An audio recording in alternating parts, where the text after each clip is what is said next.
Hello, everybody. Welcome back to the Rainbow Six Pro League. My name is Parker Intero Mackay, joined by Michael Kickstar Stockley, and we are going to kick off the North American Six Invitational playoffs today.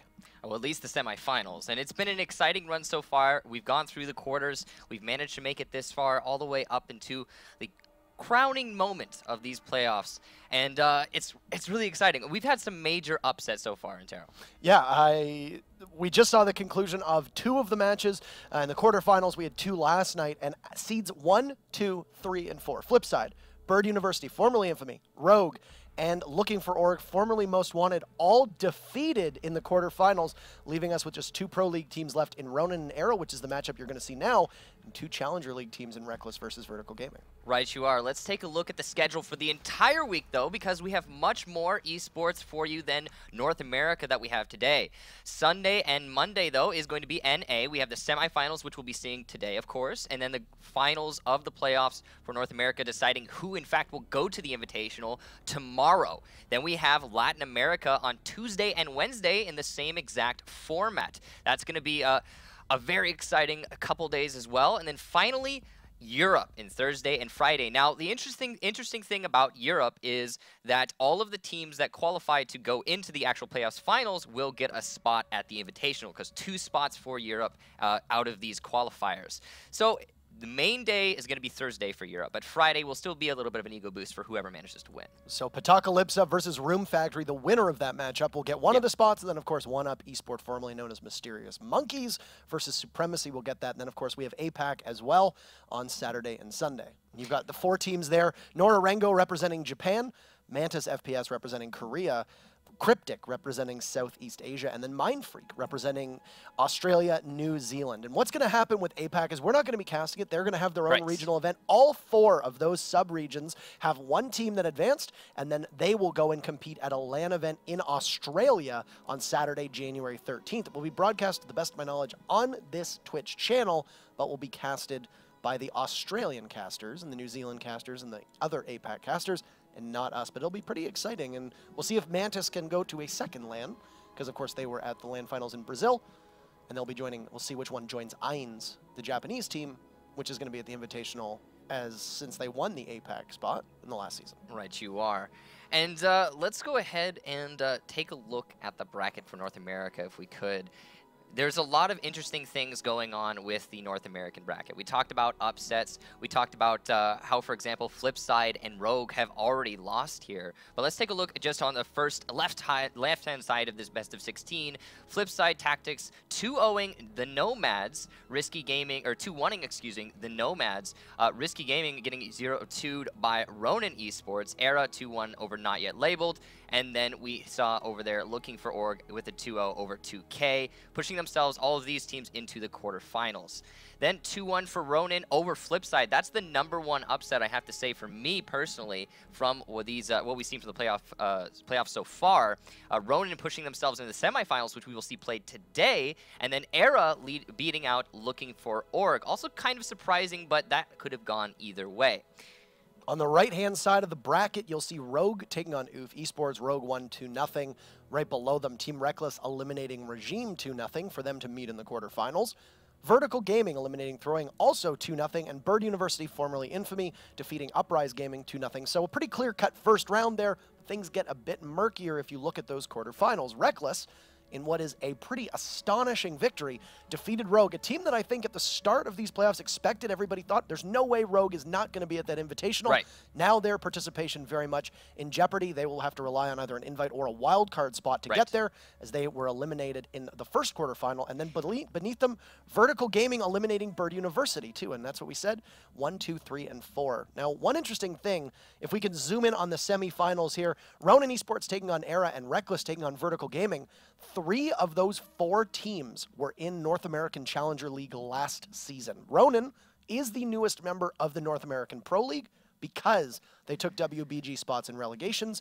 That leaves Era, the only team from Pro League last season, currently in it at the moment. You know, I think a lot of people, when going into the North American playoffs, were thinking to themselves, Flipside and Rogue. Those are the 2 teams that are going to be really contending for this. And they met their match in the quarterfinals, not even making it to the semis. And so, yeah, it's honestly really interesting that we managed to get to boil it down to this, but I think it's also really exciting about teams like Team Reckless, Era, and Vertical Gaming, even Ronan as well. Like, all of these guys showing that, yes, we can in fact compete at this level. I mean, they've already proven that before, but there's still so much skepticism. There's so much pressure put on them because they're newer teams. They're a lot less experienced for the most part. Not entirely, of course. I know Era's got a lot of experience. Vertical Gaming's got a lot of experience, but Ronan and Reckless, obviously not touted as teams like what we see with Rogue, Flipside, Evil Geniuses in North America.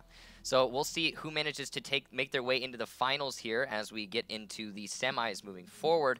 We do have a schedule for you for today. We'll take a look at the matches and the order in which we'll see those matches played. First up is going to be Ronan versus Era. That's just our semifinal bracket. We'll get the correct one up in just a moment. But our first matchup is going to be Ronan Esports versus Era. That's the one coming up right after we are done talking. And then shortly thereafter, the conclusion of our first matchup, Vertical Gaming versus Reckless. And then that will determine which teams we will see tomorrow. And basically the way it works is we're going to have one matchup tomorrow. That's it.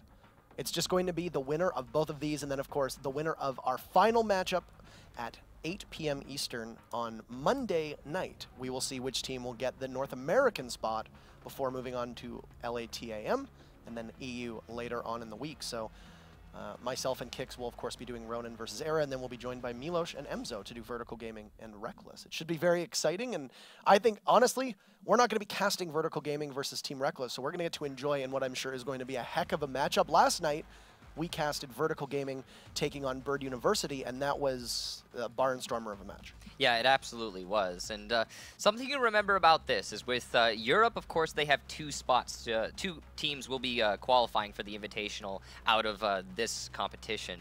But North America, Latin America, APAC, they only have one spot to qualify. So it is a winner-take-all sort of deal. It is a single elimination. There's no potential for recuperation. So if you get finished off like we saw with Rogue, like we saw with Flipside, that's it. You're done. So only one of these four teams between Ronan, Era, Vertical Gaming, and Reckless are going to be going to the Invitational by virtue of this qualifier. That's one of the things with having to prepare yourself for a style of single elimination tournament that we have right now, is it's that you really only get one shot, for better or for worse, and if you don't show up or you have a bad day, that's it. And that's part of what makes it so exciting. You can't really blame anybody but yourself too. I mean, there's a lot of pressure that people put on the fact that, oh, it's, you know, single elimination, and sometimes that can be a bummer when you see yourself out so fast. But the truth and the reality is that you win or you lose, and that's all it really boils down to, and it should boil down to that. So the teams that have managed to make it here are the ones who put in the most effort in this moment to win these matches, the ones who took it the most seriously, and I think that is probably going to be why, well, obviously that's why they made it this far.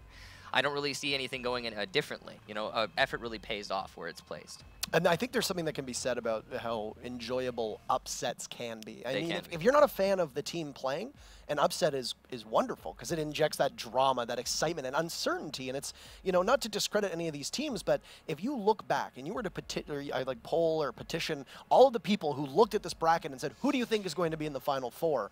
I can almost guarantee you that there is nobody who has these four teams as their Final Four in any of their brackets. Not all four at the same time. Absolutely not. Most people are going to have Flipside and Rogue, right? Like we talked about at the beginning. Presumably. Most people going into this were thinking to themselves, like, hey, Flipside or Rogue are going to take it. And now neither of them will. It's honestly very surprising. It could have even been the all top four. Right. All top four could have been the Final Four with the way it was set up too. Another thing that's surprising is it likely means that, well, Rogue and Flipside, neither of them as teams we expected to see at the Invitational, neither of them are going to be going by virtue of the qualifiers, which means they're going to have to either get a wild card or they just won't be there. The invite as well. There are of course 4 invites, and I don't really know exactly how the invite system is going to work, but I mean we'll find out. We'll find out at some point. There is still hope, but then of course, yes, that wild card. That's pressure on not the teams themselves, not the competition that they can provide, not the skill that they have, but rather external factors that they cannot influence. So it's a dangerous prospect, really. And it's frightening to see for those guys because, you know, they've got so much experience. They want to be playing at the highest level. They haven't had an opportunity to do it in a while. I mean, we talk about Rogue. They didn't make it to the last final. It's for similar reasons, and they didn't make it all the way into the semis here. And you have to wonder, right, what's going on in their heads right now at this point. What are they going to change in order to, well, not have that be the case moving forward in their competition? I mean, anything's possible, right? They could keep up this this streak of just not being able to make it all the way, or they can institute some kind of change that allows them to push forward and actually compete with these teams that seemingly are just more enthusiastic. For me, it's that you don't come into this in a position where you're like, you know what, let's not try to win because there's still an invite, because there's still a wild card. I don't think there that also could be other external factors. You have to, you know, just to talk a little bit about, like, on Rogue side of things, they did just make a roster change, and that can sometimes mix things up. You know, losing King George, putting Easily on there, that could, you know, Easily's an excellent player, don't get me wrong, but that's still going to mess with your chemistry. That's going to make you have to reevaluate a lot of strategies and ways you address any defense or attack. So who knows? It could have been something along those lines. It could have been just drama. Anything's possible. Right. We have our first interview of the day ready. It's going to be with Super from Era, and we'll cut to him in just a moment. We'll say hello, and we'll go through the interview here. How are you doing, Super? Nice to see you. Apparently, he cannot hear us. That's okay. So, audio issues, unfortunately. Had some questions to ask him, but that's okay. We'll come back for the time being, and hopefully... he's looking comfortable, though. He does look very relaxed and ready. That's a nice game face. Very, I like his setup. Very stoic, almost. And he's become quite a prolific streamer now, too. He's streaming every single night, and I'm obviously not going to plug his channel, but it's he's definitely got the streamer setup going on here with the streamer look. It looks good. It looks good. It's good. Props for Super, but unfortunately the sound's not working. So hopefully we can get the interview. We'll see if we can't. We'll find out from production in just a moment if we're going to bump onto the roster, or if we're just going to continue on going with what we have. But yeah, Super, he's been streaming a little bit more. And as a team, I think that Era has been practicing a whole lot. And that's of course why they've made it here. We talked about enthusiasm. Let's take a look at the team sheet, the roster for Era. It's going to be Gurmy, my man, Bosco, K9, and Super, of course, as we talked about. Here they are. And these guys, again, very enthusiastic, practicing a lot. You've got some old players, you got some mixed in. There's some new players. You know, K9, Bosco, my man Gurmy, those guys, they've been playing for a long time. In fact, K9 is, you know, one of the oldest North American players, not in terms of age, but rather how long he's been a part of Rainbow Six since the very beginning. You know, he used to compete for one of the top teams in North America.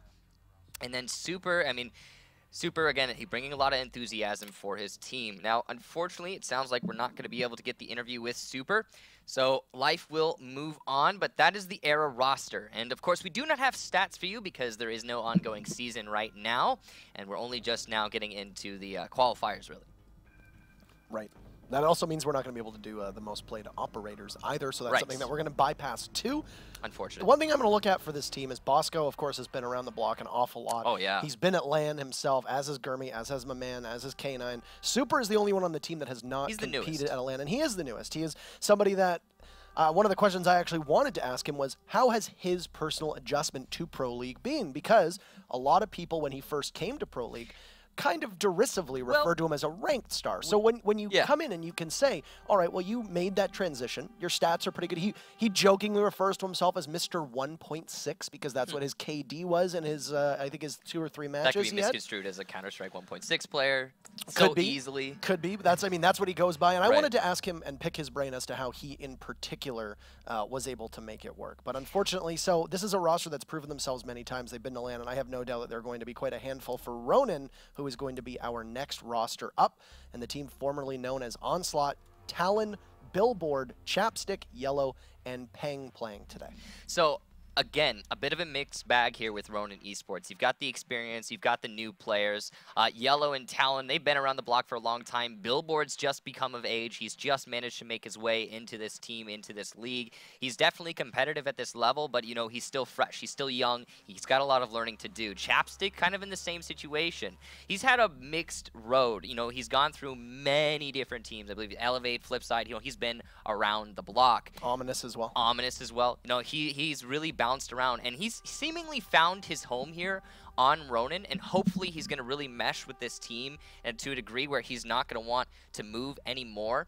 But we'll see if he if that continues on.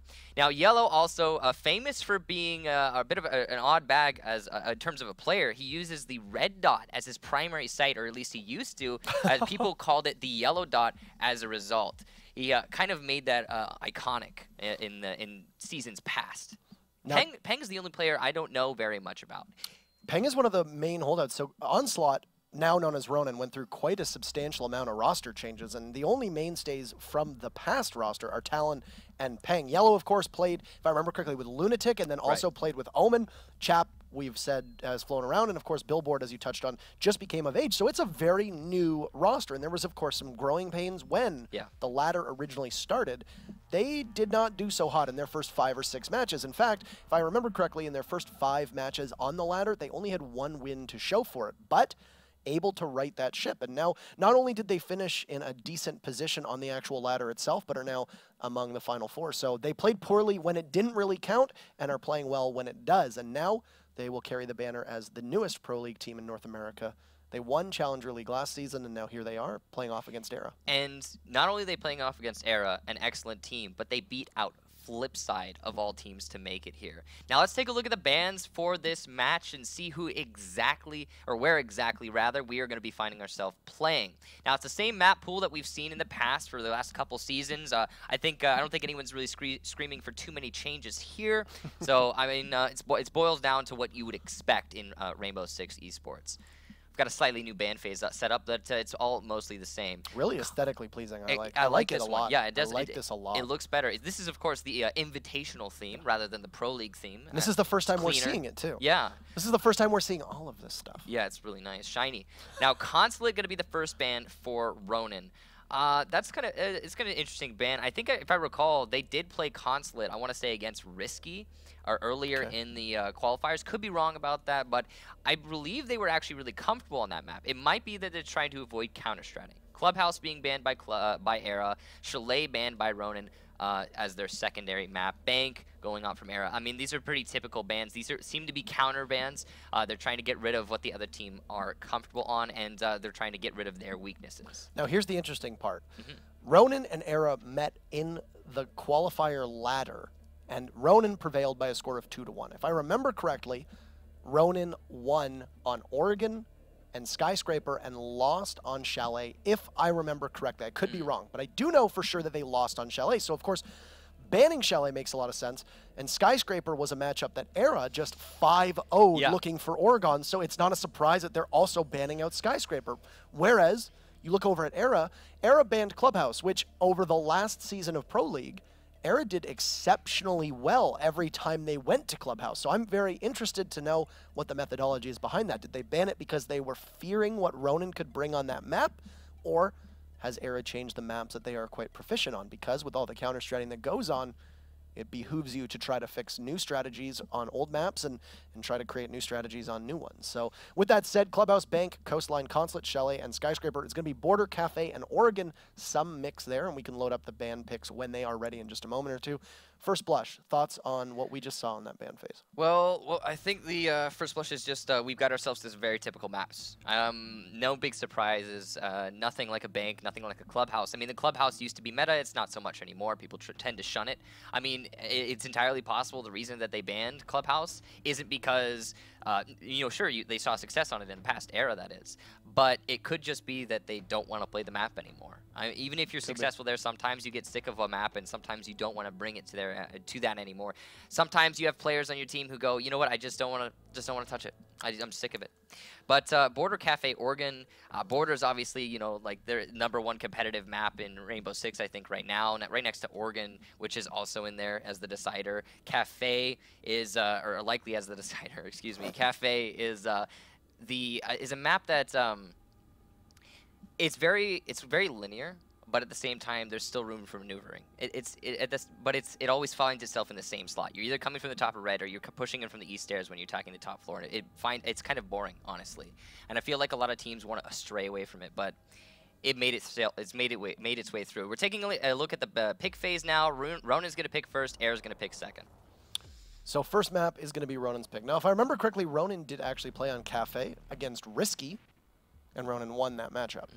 So Ronan has already... I think it's 2-0, right? There is, I believe it was a 2-0. So there is footage now of your Era to be able to look back on Cafe Dostoevsky and say, we see how Ronan played. Now, I, of course, was on a flight to Poland when they were playing that matchup, but Amidst my lengthy delays, I was, of course, able to see I was Chap's, I believe it was Chap's wonderful team kill on Billboard at the top. But I mean, amongst that, There were a lot of team kills, actually. There was like 3, kills. if I recall.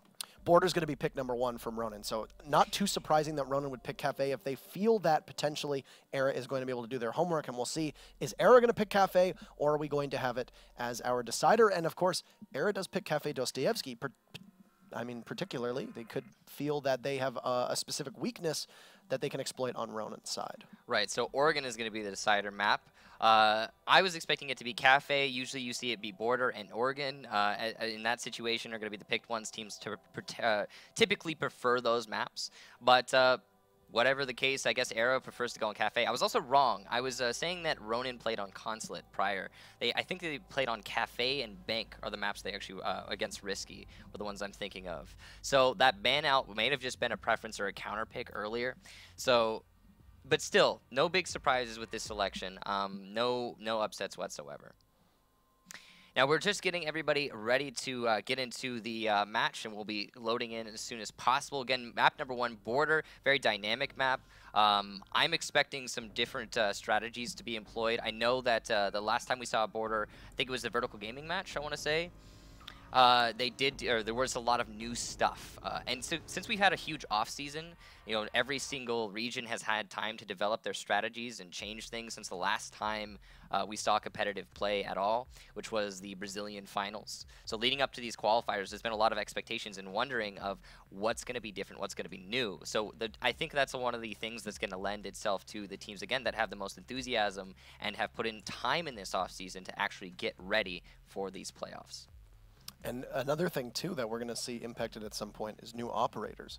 Yeah. Sophia, Dokebi, and Vigil are all going to be able to show their prowess here. And I just want to get it out of the way, is that on previous streams and on personal streams, we've been referring to her as Zosha, but for convenience, we are going to be referring to her as Zofia. So we were talking to the Polish guys in production, and apparently Zosha is like, it can work if they're like a younger girl. Like a younger right. girl. But if Zofia is not, I guess. So She's that's a proud woman. We're a proud woman, absolutely. She's a very strong, independent woman. But yeah, so we're gonna call her, I guess, Zofia, as the namesake is. I mean, that's how it's spelled. Mostly also just for convenience, because Yeah. I know there is always It makes some so much confusion more when we say sense. Zosha. People say, Yeah. well, who is that? What is that? So But Zosha is, from what we've been told. technically speaking, Zofia or Zosha can make sense. It does make sense. In the Polish context. But Zofia it is, and she is an operator, if we're going to talk about her abilities and how she's going to impact here. Zofia is an operator that I think initially when people heard about her, the entire community was like, why? That's so much stuff. She has the Gersmod ability where she can concuss. She has impact grenades, so she's effectively like a discount Ashe in that sense. She has a decent gun, and she can pick herself up. But from what we've been seeing so far in these qualifiers, it seems like she's not as important in this level of play as people were expecting. She does see play. But I've actually seen her utility used for clearing out ADSs, as if you're using a Habana. I've seen her utility used to force out positions, but honestly not that well. It seems like she's a fragger, but because she's not a 3-speed, people aren't really replacing Ashe. I don't think that could be really done with her. She doesn't. I know a lot of people were asking that question. It doesn't seem like Sophia's replacing Ashe. She does. On paper, she seems a lot more powerful than she is, right? Absolutely. I think that she's very proficient at a couple things, but mostly just kind of fills a bunch of roles. And she doesn't do anything particularly well. Her ability to concuss, is it as strong as potential breaching charge of Ashe and then throwing a flash in and pushing? No, not really. Ashe is much better at that job of clearing things out. For Buck, you have frag grenades. For Sledge, you have frag grenades. For Buck, you also have the ability to open up walls with the skeleton key a lot better than you do with Zofia's 2 grenades in her launcher itself. So you find that Zofia can be used in conjunction with other operators. I think one of the best aspects of her is her actual gun itself. It seems like it is a very good gun. It's a very powerful weapon. It seems to be pretty easily controllable from what we've witnessed so far, and I think that's one of her most fearsome attributes. I think one of the things to take away from that gun is that it's very consistent. It reminds me a lot of Frost's 9mm. I know a lot of people don't like it, but it's got very little recoil, almost none. It's got a decent fire rate, although it's honestly not that great. But it's a headshot machine if you just aim correctly. If you go for those headshots, you will 9 times out of 10 win the fight. And of course, at this level of play, that's what you have to be doing. But she, unlike Frost, she also has a decent form of utility that assists the game at this level of play. So But that's all. That's Sophia. I mean, we have other operators, other DLC operators to talk about. Vigil, of course, is... Well, he's really interesting because he's got 2 amazing, well, I guess 4 amazing weapons. The CZ's even a decent gun. The double barrel, while is good, isn't played at this level because he's a bit of a it's a hit and miss thing, right? And you can't take that kind of risk usually. You want to go for rate of fire. You want to go for consistency. The primary SMG on Vigil, amazing. The SMG 12, amazing. The SMG 12 is an SMG 11 with more bullets, a silencer, and the same recoil pattern as an SMG 11 with a silencer. So it's basically, we all know how it works. We're very familiar with it. But here's the thing. I've just been talking about his weapons for a couple minutes, and that's his main takeaway. His ability, while not useful, while interesting and can deceive the enemy and can aid you in your roam, ultimately lends no utility to your team. And that's why we haven't been seeing it very much in the North American qualifiers so far, in the European qualifiers, and I assume in the Latin American qualifiers as well. It just seems to be an operator that people like, but don't want to sacrifice utility for. And we do have everybody ready so we can launch into map number 1. So we'll start with our very first matchup in the NA Rainbow Six Invitational Playoffs. In our semifinals, Ronan squaring off against Era. And we're going to go to Border itself. And as we load into Border, in just a moment, we'll be bringing it up. There it is. Thank you for your patience. As we load into Border, we are going to be having Ronan on attack, Era on defense, armory lockers. No surprises anywhere in the operator selection, nor in the site selection. Ying going to be coming out. That's likely to entail a smoke strat. Well, obviously it's going to be a smoke strat. That's the only reason you bring Ying. So I'm guessing, based upon that, either well, obviously an A wall push or a Office's B wall push. Those are about your options if you're going to employ smoke. With the Candela's, the extra layer, I'm expecting it to probably be a B push, though the lack of a glass might work against that strategy. If you have a glass, you can stick them on the rappel all the way out on the east balcony after you open up the B wall, lay down your smokes, and cut off rotation without exposing yourself as an attack whatsoever. But I'm sure that Ronan has plans for each and every one of their operators. No doubt. We've seen Talon run Ying a lot, if I remember correctly. And maybe if not Talon, then in particular, we've seen Ronan run Ying a lot, especially in Challenger League.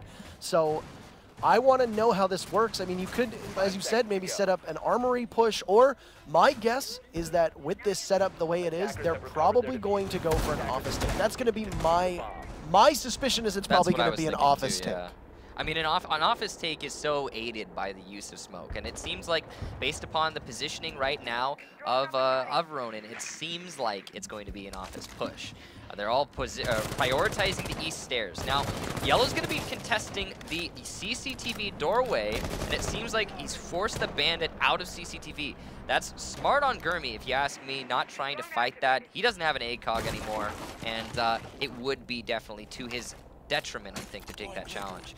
Claymore's going down at the top of East Stairs from Peng, and he now has one of the most important pieces of control for the attack, in that they can deny any potential roamers coming from behind, but not from below. My man and K9 both have C4, which means at any moment they could drop down or already be downstairs if Ronan decides not to clear out the roamers underneath, and C4 from below, denying any potential plants or just getting a couple kills.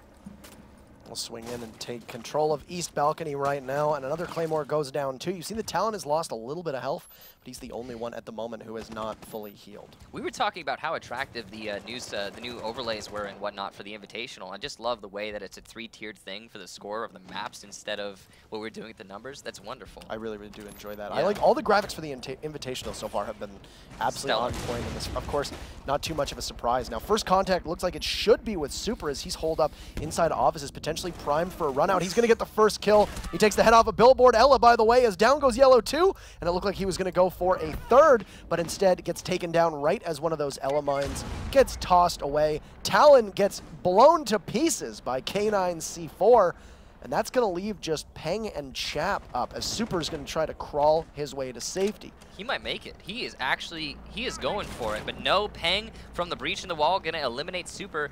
It's still a 2-on-4 though, and these last remaining attackers are going to have to crawl their way out of this pit. Unlikely to happen though, as K-Knight takes out Ping, it's a 1-on-4.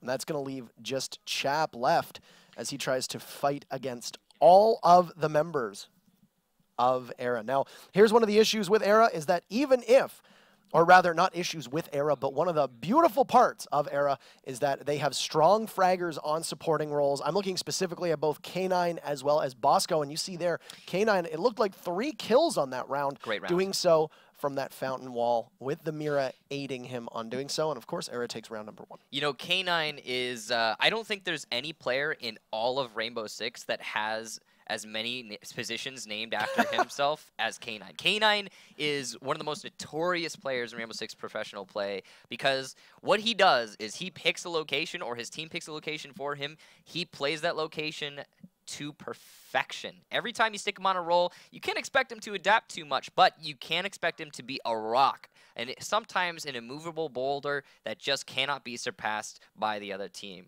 And that's him displaying just that trait in that round, using his mirror window inside a fountain to completely stop the attack coming into office. Now, Ronan going to be defending Armory, same as what we just saw from Era.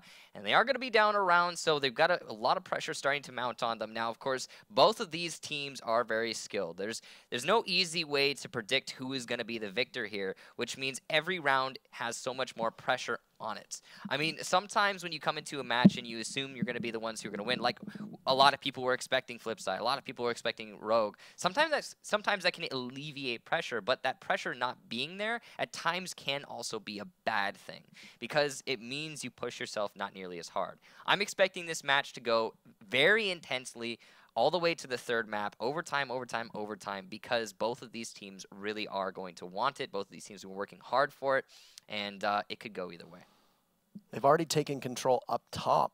We've only gone 30 seconds in here for this round, and I'm really inquisitive to see, or I'm really inquisitive about how Era is going to coordinate their attack. Now, that was a bit of a lackluster start by Ronan for a team that has played as efficiently as they have, and having a win over Era will certainly help them, I'm sure, though they did not play on border. It was indeed Chalet, Skyscraper, and Oregon that they played on previously, losing Chalet but winning Skyscraper and Oregon. So Oregon is going to be the tiebreaker, which should bode well for Ronan if they can get to that point, but we'll have to wait and see. The main thing for me to take away from that last attacking round from Ronan is they were mechanically, I think, negligent. They missed a lot of ways to deal with the problems they had in front of them and instead opted to go for more archaic solutions. For example, in this beginning of this round, Era had their buck on the roof ready to nade Sandwich. What happened last time for the defense of Era? They had somebody inside of Sandwich. That was the Ella, who got a double kill before being eliminated themselves. Now, if there had been a nade perhaps to come from above, combined with the Thatcher to deal with the ADSs, that might not have been the case, but they skipped that. And that is, again, just mechanical negligence. They have no Jaeger there to stop right now, and 4 frag grenades available at the moment for Era. All of them, except for 1, have gone off. There's still a frag on the buck. It did look like. No, he's used it, actually. So that's 4 off right now. Nice bandit trick from Yellow to prevent the push from Super into that west wall inside of offices. Bill still hold up just by Fountain as well. They will have to dislodge him at some point, or else a push onto office just simply will not work. He will get droned out, though, and probably one of those 3 speeds will try to do that job. And look at that, Super just sprints right in, and down goes the Mira, and that's a priority kill for Era at the moment. They should now be able to try and get inside of office. They do have control of Fountain, and a really nice spot from Super. He's going to open that wall up and take Chap out after Chap eliminates Bosco. So a trade, but still favors in terms of numbers, an advantage to Era. As Super pops his head up, and Yellow manages to land that kill, put us at a 3v3 with just under 30 seconds left. You still have the diffuser in the hands of K9, but you're going to have a tough time if you're on the defense. Why? Because B is completely open, but man eliminates Yellow. Talon will trade off and still 2v2. Now, Talon, as an anchor, has great proficiency with that SMG-11. He'll get flashed by Gurmy and try to look away as that Ash can sprint right in. One of those flashes does the job, and completely blind as Talon is able to just hold on. Peng eliminates K9 as he's planting the diffuser, and Ronan will answer back. We are all tied up 1 apiece, so 2 rounds for the defense in a row. And we're just going to come back here just for a second because there was a bit of an audio issue. We do apologize for that. And we'll be rehosting the game. Just a bit of a brief restart. And then when the audio is back, we should be good to get back into the action. And not entirely certain what happened. But we apologize. And unfortunately, we've been having a number of audio issues. And we'll be moving back into the match quickly.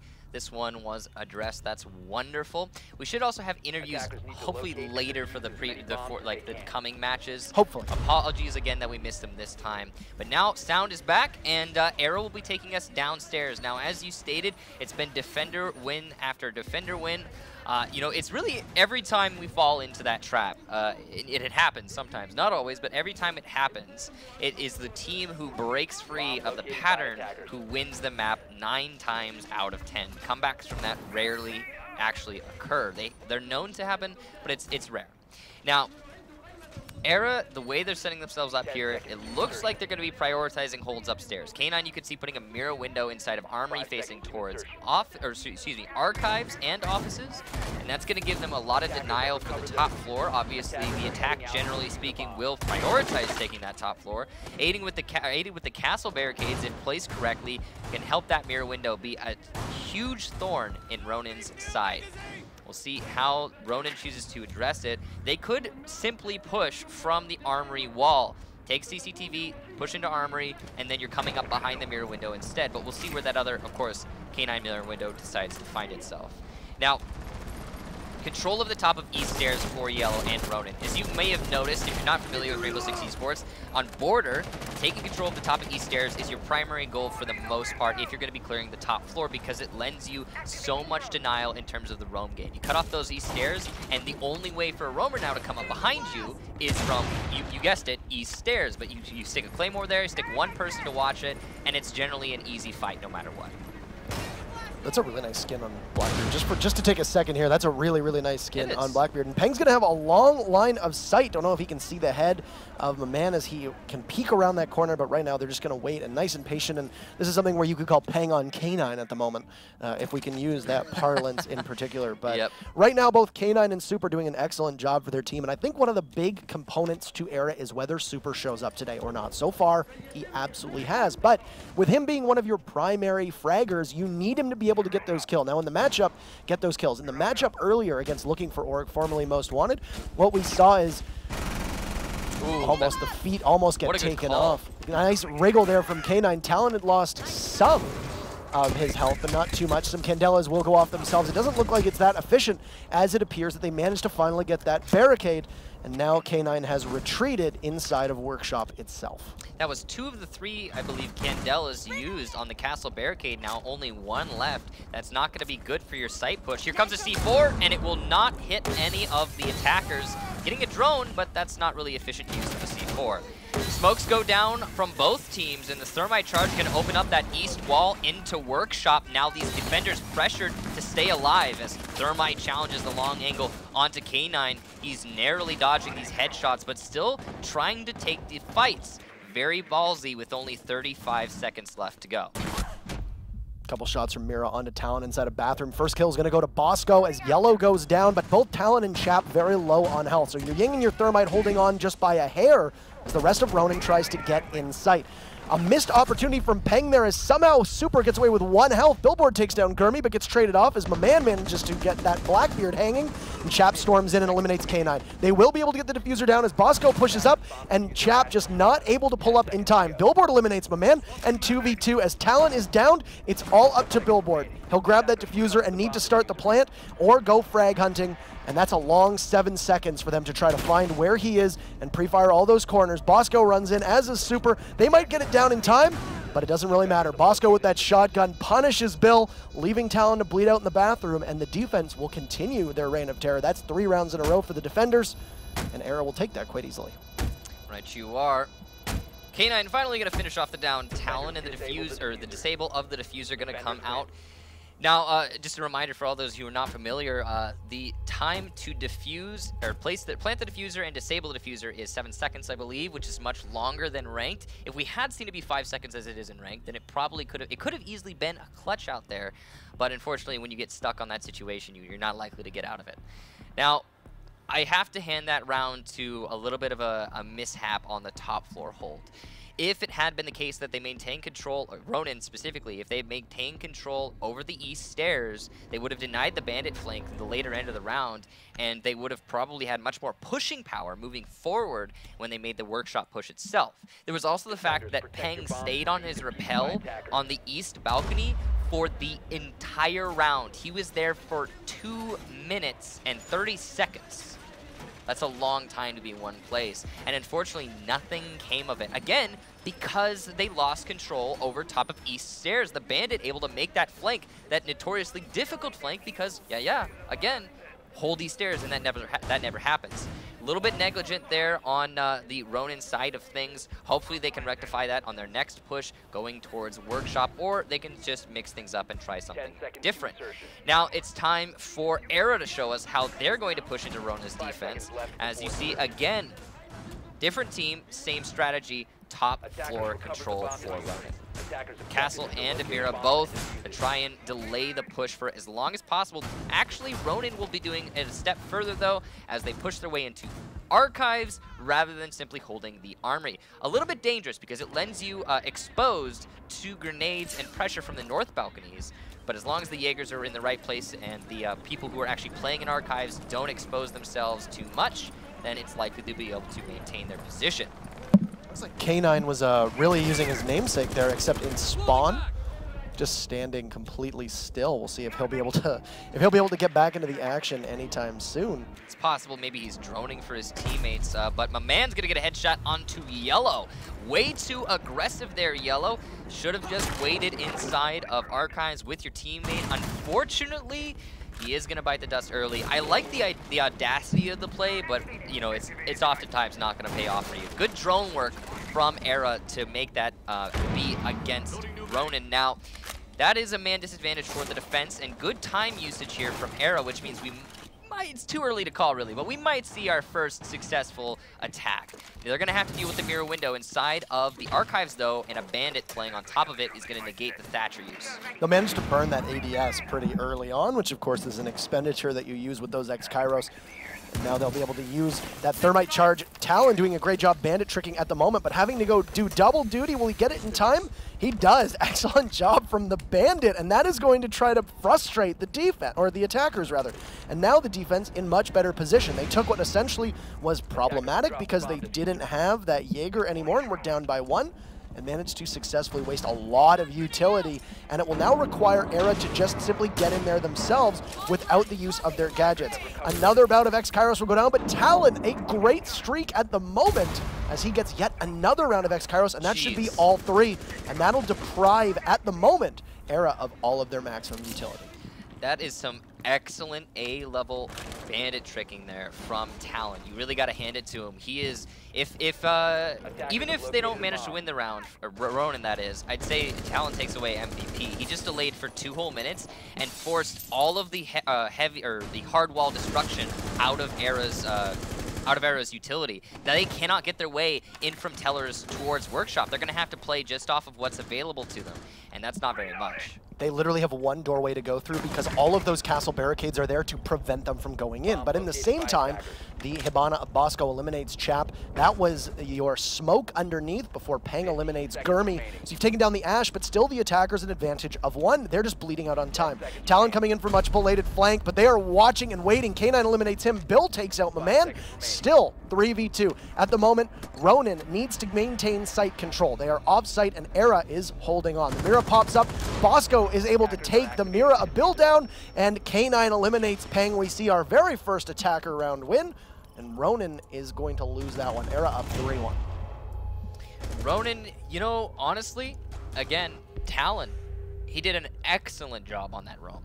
Fantastic. He not only had a successful roam, he basically single-handedly forced the other team in Era to reevaluate their strategy. He got all of the hard destruction, making it so Era had to push through just what was available, the open doorways.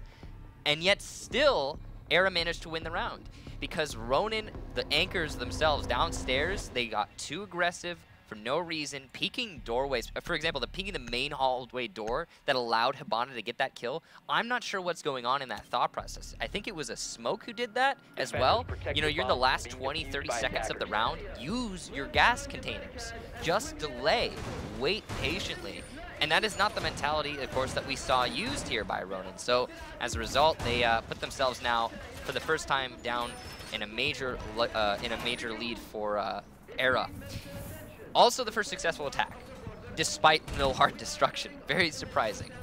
Armory defense now going to be coming out, of course, from Era. Now, they were successful here in spectacular fashion. I think it was pretty one-sided, honestly. And I'm guessing it's going to continue that way. So it's reliable here to see match point so early into this map. I was not expecting this. No, neither was I, especially with the fact with how well both of these teams have played in the brackets so far. I know that Era and Ronan both played an awful lot of games, but hey, at the moment, they will go back to defense, so if the pattern still holds, Era will be able to push us to match point, as you said. But Talon charging in, he's going to climb his way up east wall, and a good performance from Bosco, too. And now Bosco is the newest member to the team themselves. They did have Janon Smile in Pro League last time around, and they managed to remove him on the team, or rather, whether he left the team or not. I don't really know the circumstances of which, but regardless, they managed to pick up Bosco, who appeared to be set to join Vertical Gaming, but then joined Era instead. And they'll open up that wall, and right now, some good offensive pressure being applied, but it's really only cosmetic damage that was done to Super with that grenade as he scampers off. And similar hold to last time. You've got K9 inside a fountain, you've got Super just by those office walls on the east side of the room, just trying to hold off on any push. And that's it's really going to deprive them of the opportunity to be able to walk in and take control of office and then start your assault on the actual Miro window too. So a nice two-headed attack, and they'll have to establish a beachhead if they want to be able to get past that. So we did see the actual proper play to get rid of a sandwich defender, grenades coming from the skylight above, but unfortunately it's not working out for Ronan so far. They've used one nade and it missed. The second one is going to miss in a second as Super gets aggressive, takes out Yellow, and might even get the Thatcher, but narrowly missing Billboard's head. He only has a little bit of HP left, about 1/3 of his health. And there are plenty of attackers watching the angle now, but he's at Ella, and he will get another kill onto Billboard as he peeks the window once more. And a third onto Panga, fourth onto Talon. He only needs one more for the ace. Chapstick at the top of East Stairs, gonna see the long angle onto Super, but missed the shot, and here comes Ella. Oh, he's got a lot of rounds in his mag. He's just gonna spray wildly, but not enough HP, and Chap will get the kill, denying the ace for Super, but you gotta say, honestly, it doesn't matter. The round now in a 1 versus 4, and Chapstick in a bad position to try to win this. He's gonna do his best. As he peeks into the main hallway, he's likely to be met with a defender simply holding the angle. And one of them creeping his way into office, likely to get the kill in a second. That's just him. Gurmy slowly walks into office and gets that kill as Chapstick peeks from the hallway. An excellent round from Super. Great use of Ella, by the way. And he will get a 4K by virtue of tons of bullets and high rate of fire, as well as some excellent skill of Super himself. That's just the kind of operator that Ella is. That's just it's Ella, by the way. It just does Ella things. You can send an Ella off, she does Ella things, and that's exactly what it does. And especially, it's not even just that it's Ella, it's also that Super is well, just to be I clear, guess well shaped as a person to be able to get those type of kills and those plays. Absolutely. I think you got a little too aggressive with Chap. I think you could have just simply waited. Now Chap was holed up at the top of those stairs, and at any moment Super really just could have sat and wait for Chap to push. Well, he was hungry for the ace, but he was hungry for it. He rushed right in too much and missed the first couple shots, went to try to hip fire and just wasn't able to land those shots at all. Chap got it, but then it really wasn't, like you said, it didn't really matter. A 4K from Super is very important, and that ties into what I mentioned earlier where I said that it's really going to come down to whether Super can show up, and right now he absolutely is, and you know that bodes well for the rest of the team. When Gurmy is bottom fragging and the rest of the team is pulling their weight, then there isn't really too much to worry about. So match point, we are on round number 6. Era doing a fine job against Ronan, and the most frightening aspect, if I'm Ronan, is this is Ronan's map as well. Absolutely, yeah. It never really bodes well when you're losing on your own map. Now, of course, Siege is at times unpredictable, but you really need to do your best in predicting when you're deciding what map to go to. So either not enough research done here by Ronan, or simply they're being outclassed. But honestly, again, I was not expecting this to be as one-sided as it appears to be right now. Now again, yeah, just to be clear, we weren't trying to take away from Super when we said, you know, it's Ella, by the way. It's Ella, by the way. As an operator, that's what she does. Yeah. You know, Now, and in the right hands, she can go even more. Now, obviously somebody at a lower level playing Ella, you're not going to be able to really accomplish what you just saw. Yeah, absolutely. I mean, not anybody can do it. But in this round, we are seeing a Armory defense, of course, from Ronan, I believe. Yes, indeed. And Era's going to be starting their round off, of course, taking control. Oh, a run out from Bandit. Where did that happen? Looks like it was from he was rotating back from CCTV into Armory, it looks like. Smart play there, again, not exposing yourself for too long. You delayed a minute, you don't need to linger any longer. But yes, same attack we've seen every single time from both of these teams happening. East stairs, office, force out B wall. Now they're being met with the mirror window of Billboard again over in, I believe that was Fountain. Yellow's gonna go for an attempted flank here. He might actually get it because there's nobody from Arrow right now watching CCTV nor aware of this presence from the Bandit. Gurmy's in fact going to be in cafeteria, droning, watching his flank, and he will see the Bandit. Here it comes, the headshot onto Bandit, or will it be an upset actually? Ash is gonna take some damage here. Bandit, not at all. Obviously, side advantage gonna go to Gurmy. He has the angle. Yellow peeks aggressively. Gonna eat a flashbang as he falls back. Gurney will hit the headshot. A nice spray there, eliminating Yellow. Billboard's gonna fall downstairs. Now, the reason he's done that is to avoid the nades for one, but for two, to be able to get C4 from below. Gurmy, conscious of the drop, may have heard it. Bosco gets a shot onto Chapstick. We're in the last minute of the round. Era has the advantage. Down 2, losing your dock as well. Still have 2 anchors, though Bill has lost a lot of his life and been softened up previously by a couple shots. And even though only has half of his health, or just thereabouts, Gurmy goes down. Talon adds to that with my man, and they answer back. That's 2 quick kills that'll equalize things. 3v3, and now Peng with that MP5. Down goes Super. And it's going to leave just K9 and Bosco, the 2 SAS operators on attack. Bosco loses a whole lot of life in that fight now, as he, inside of office hallway, looks to try to make a push into B. K9 a little bit separated. We'll now have to join him inside of offices as a smoke goes down. Peng situated by those armory lockers. I'll give him some good cover, just waiting, and pop up Bosco, and off goes his head as Peng makes a nice shot happen from quite a distance. That's going to leave K9 as Peng taps away to deny a push in. Another smoke, and K9 now with just 10 seconds to go is in a world of hurt. Bill will try to creep up, but can't control the spray of that Vector, and Peng taps away through that cloud of smoke. A 3K for Peng prevents them from losing this round, but still on match point in favor of Era 4-2. So that's about it. That's the reason why you see the 3 armors played 9 times out of 10. They can do a lot of damage from very far on the very tight angles. I mean, you saw there K9 was conscious of the position of the Rook, but he could not make anything work for him because Rook Peng himself, he was not peeking too aggressively. He knew he only needed to wait patiently, and he did just that. So, narrowly avoiding losing the first map outright there from Ronan, but you gotta imagine they're still feeling the pressure. As Era goes downstairs into the ventilation workshop, I believe they saw success the last time they went here as well, so it looks like it could be the end for Ronan on map number 1, but still, anything's possible.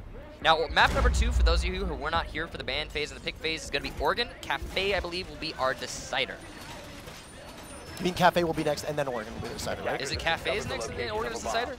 That's sure what it looked like. I'm pretty sure it's Oregon's the next one. Or no, you're right. Cafe's the decider. No, Cafe, yeah. Cafe's the second map. Excuse me. Oregon is the decider. Oregon is definitely the decider. Yeah. So if I'm looking at the way that Ronan has played, you've already beat Era on Oregon previously. If you can get to that third matchup, then obviously you're going to be able to take a bit of a deep breath and say, there's still a high likelihood we can do this. But at the moment, 2 things are either happening right now. Number 1, Era has been able to study a lot of the way that Ronan has played, and they are prepared, and a different Era has shown up today than the one that previously showed up against Ronan, or Ronan might have straight up lost the ban phase and have to play on 3 maps they are not particularly comfortable on, nor really prepared for. And this is also a map that plays very well to Era's style of play. They are a very fast team, and all 5 of them are capable of top fragging regardless of their position. There's nobody that is a poor frag getter on that team, and because of that, a map like Border that has maximum destructibility, long sight lines, the ability to engage at both longer distances as well as close quarters, and if you can take a site, you can make a push happen very quickly. I think that is suited very, very well to the way that Era plays. I absolutely agree with you, but there's also ways to play Border slower paced. I mean, one of the best border teams in North America, if we're just going to take a step back here, is Evil Geniuses, right? And they do play it very aggressively, but they can also play it passively. And I think the beauty of the map, the beauty of Border, is that you can do it either way and get away with it. It mostly depends on you being able to do a little bit of both, but also when you decide to do one and not the other, in terms of passive or aggressive, you commit to it fully.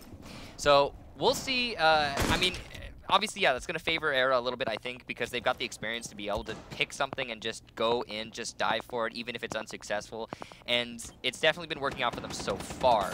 Ronan, on the other hand, I think what's been hurting them a lot is they have trouble committing to something. So, for example, when they tried to take upstairs and then force downstairs, it really mixed up their dynamic. As you can see here right now, they're trying to open up the Teller's wall in towards the workshop. Unfortunately, Yellow's going to take a lot of damage, and time is continuing to tick away. Billboard inside of open area. He's just going to be trying to deny any potential flanks. Gurmy's still inside of customs, though, and he is going to have a lot of information to gather using his heartbeat sensor.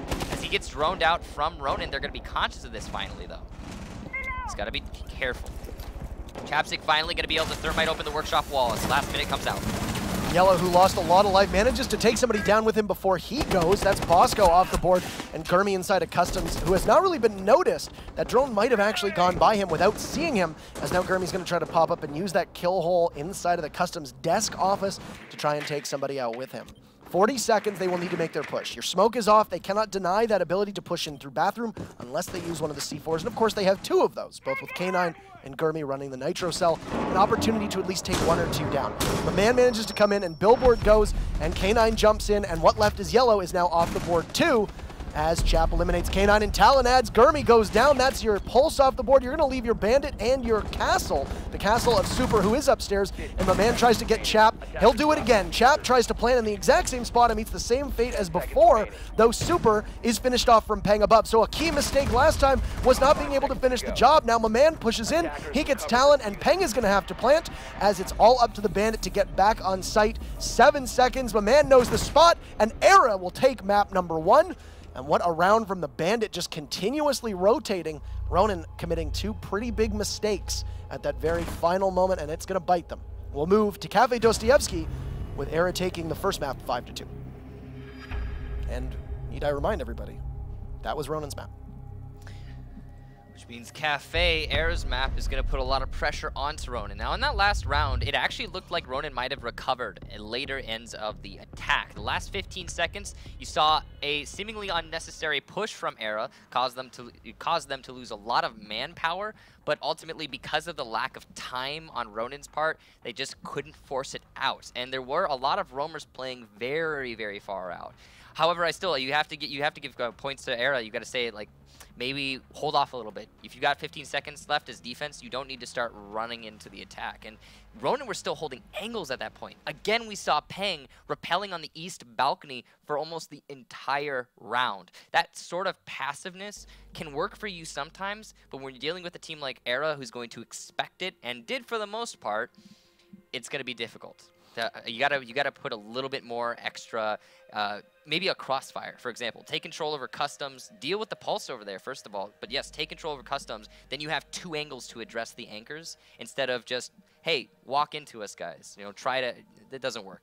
The one thing that I noticed that was the biggest mistake that was made, and like I said, it was made twice, was that when Chap first went to get his plant, he was playing as the Thermite, he came in, he was planting next to that workbench. He got off it. And, well, it's not that he got off the plant. He got off the plant at a decent time. The issue was that there were still 2 members of Ronan who were alive. You had Peng up top, who was able to finish off the castle but not get to site fast enough, and then you had the Sledge, who I believe was Talon.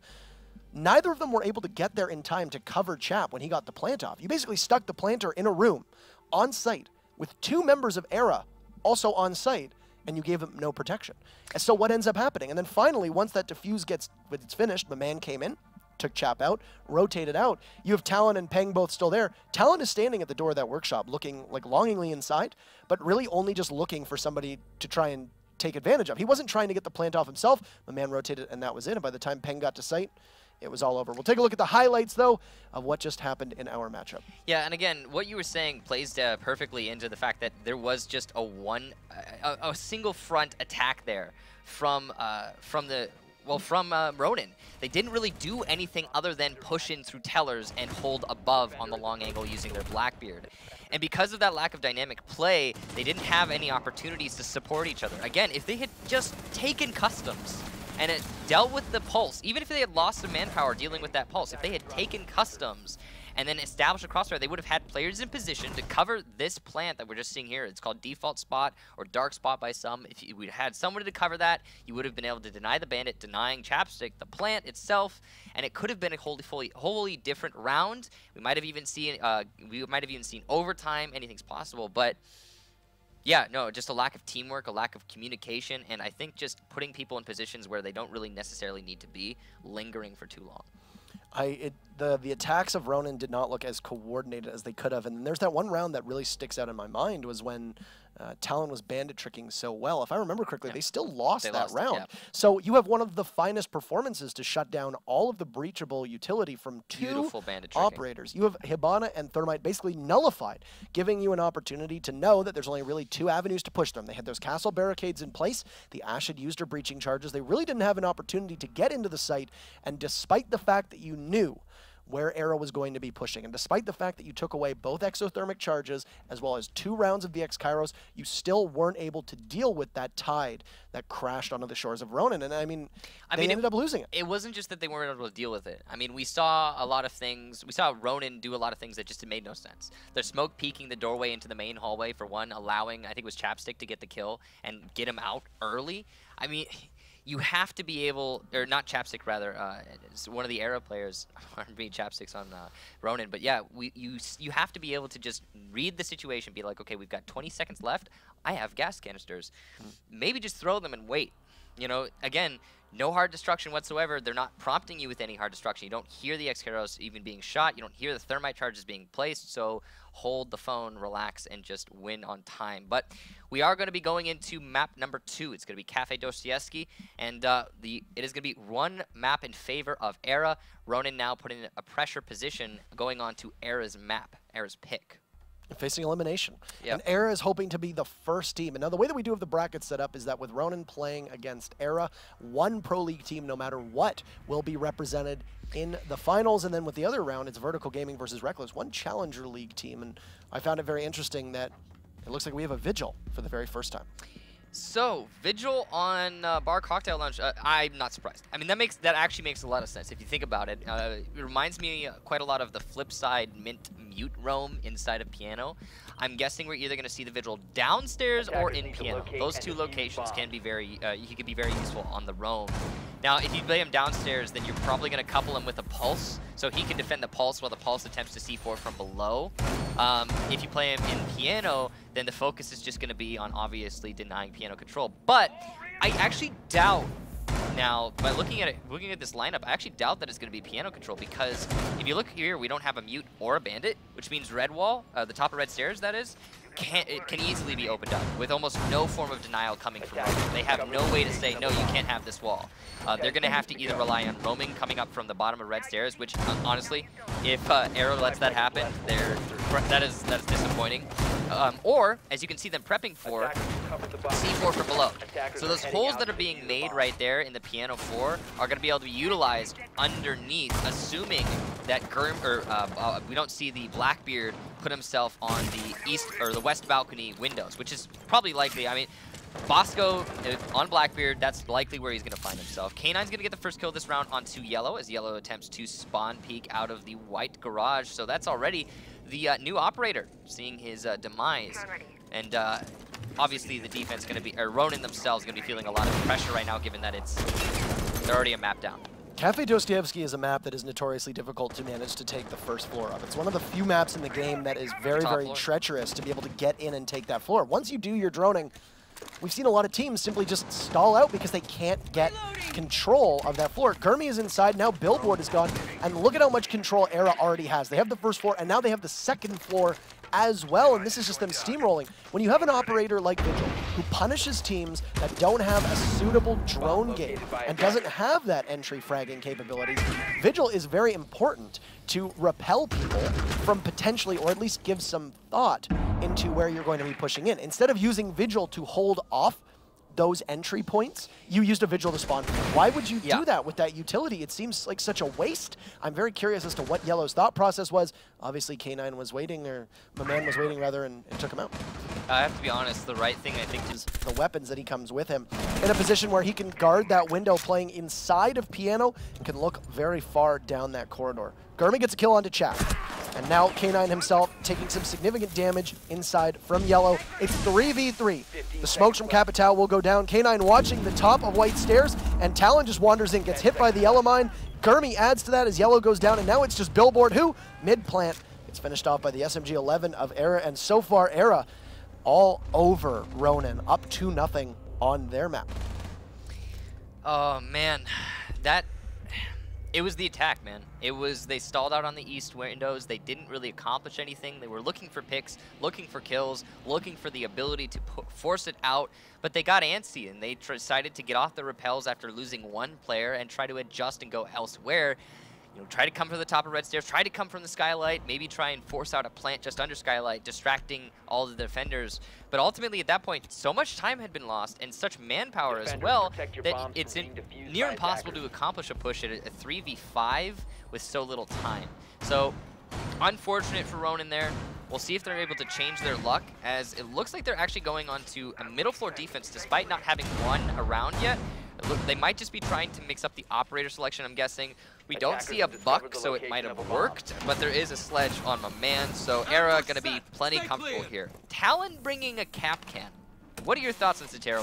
In my personal opinion, he's not going to be all that useful. It's likely, especially putting it on that that double doorway. If you enter on the far side of the cap can double doorway, you're going to take like 10 damage. I don't know. What do you think? The one thing I really noticed at the start of this round, though, was that Era didn't really rely on drones that much in round number 1. Era's main focus was mostly on storming the gates and actually being able to get in. Now, what's going to slow you down? It's going to be barbed wire, it's going to be Capkins, it's going to be those trap operators that are going to force you to play a longer game. And I mean, that's something we'll see. I don't know how Capkin is going to work out. This could be a significant gamble that doesn't pay off. But for me, I think there's probably at least somewhat of a likelihood that it will slow them down enough where they will need to get on site with a bit more patience and methodology. I don't know, man, because we saw Gurmy clear into wheel room and take out the pulse because he had 2 teammates drawing for him. He was so efficient on that that it allowed the freedom for just kind of free movement for Erla on that first round. So they do drone.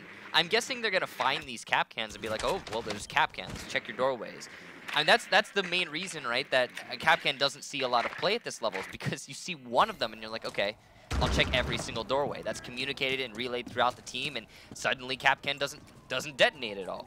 I mean, it's possible though, of course, that we could get a little bit of free damage. I guess if nothing's working, and certainly nothing's working right now for Ronan, may as well mix things up and do something a little different. So I don't know. We'll see what happens as Gurmy pushes his way into Cigar. He's gonna have already cleared out one Capcan, but will he find the next? Yes, he will.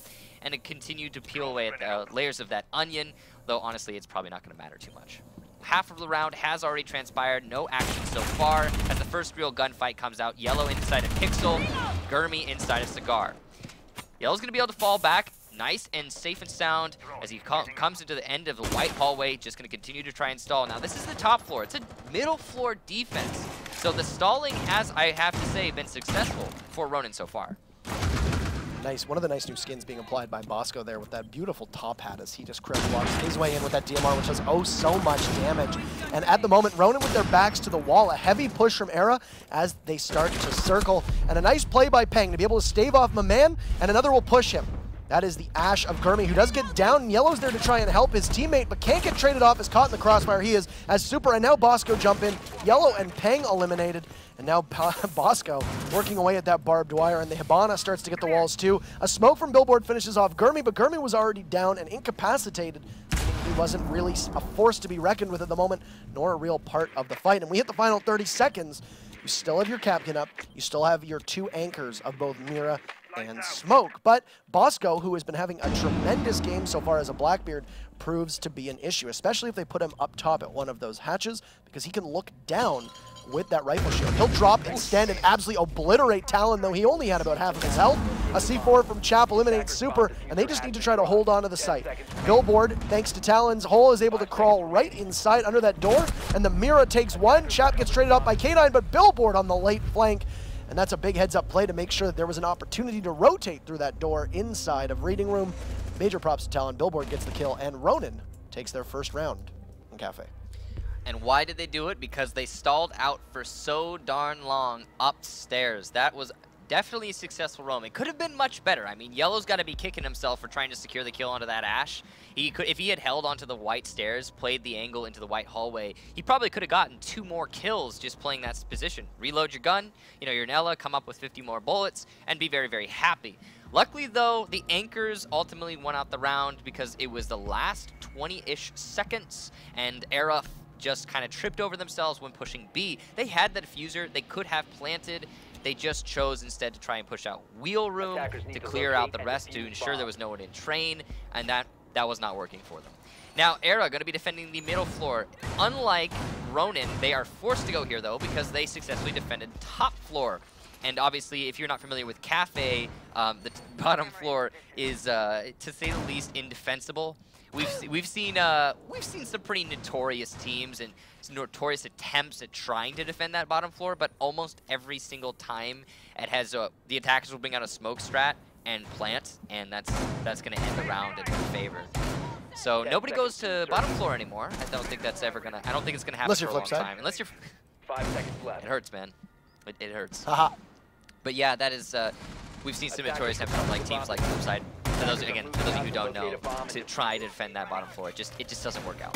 No, and that's a lot. That's one of the main complaints of Cafe is how it does play out very, very similar. It's linear. It's largely because it's not only is it linear, but it's those 2 sites only having really 2 viable sites that a lot of the times the way that you take the 3rd floor is the same way you have to take the 2nd floor as well. Yeah, and there are 2 different ways you can do that. You always take the top floor. You can avoid it in an off strat. For example, you can just do red stairs all the way into Wheel Room, but the holes that are being opened here by Era in this defense make that just not possible.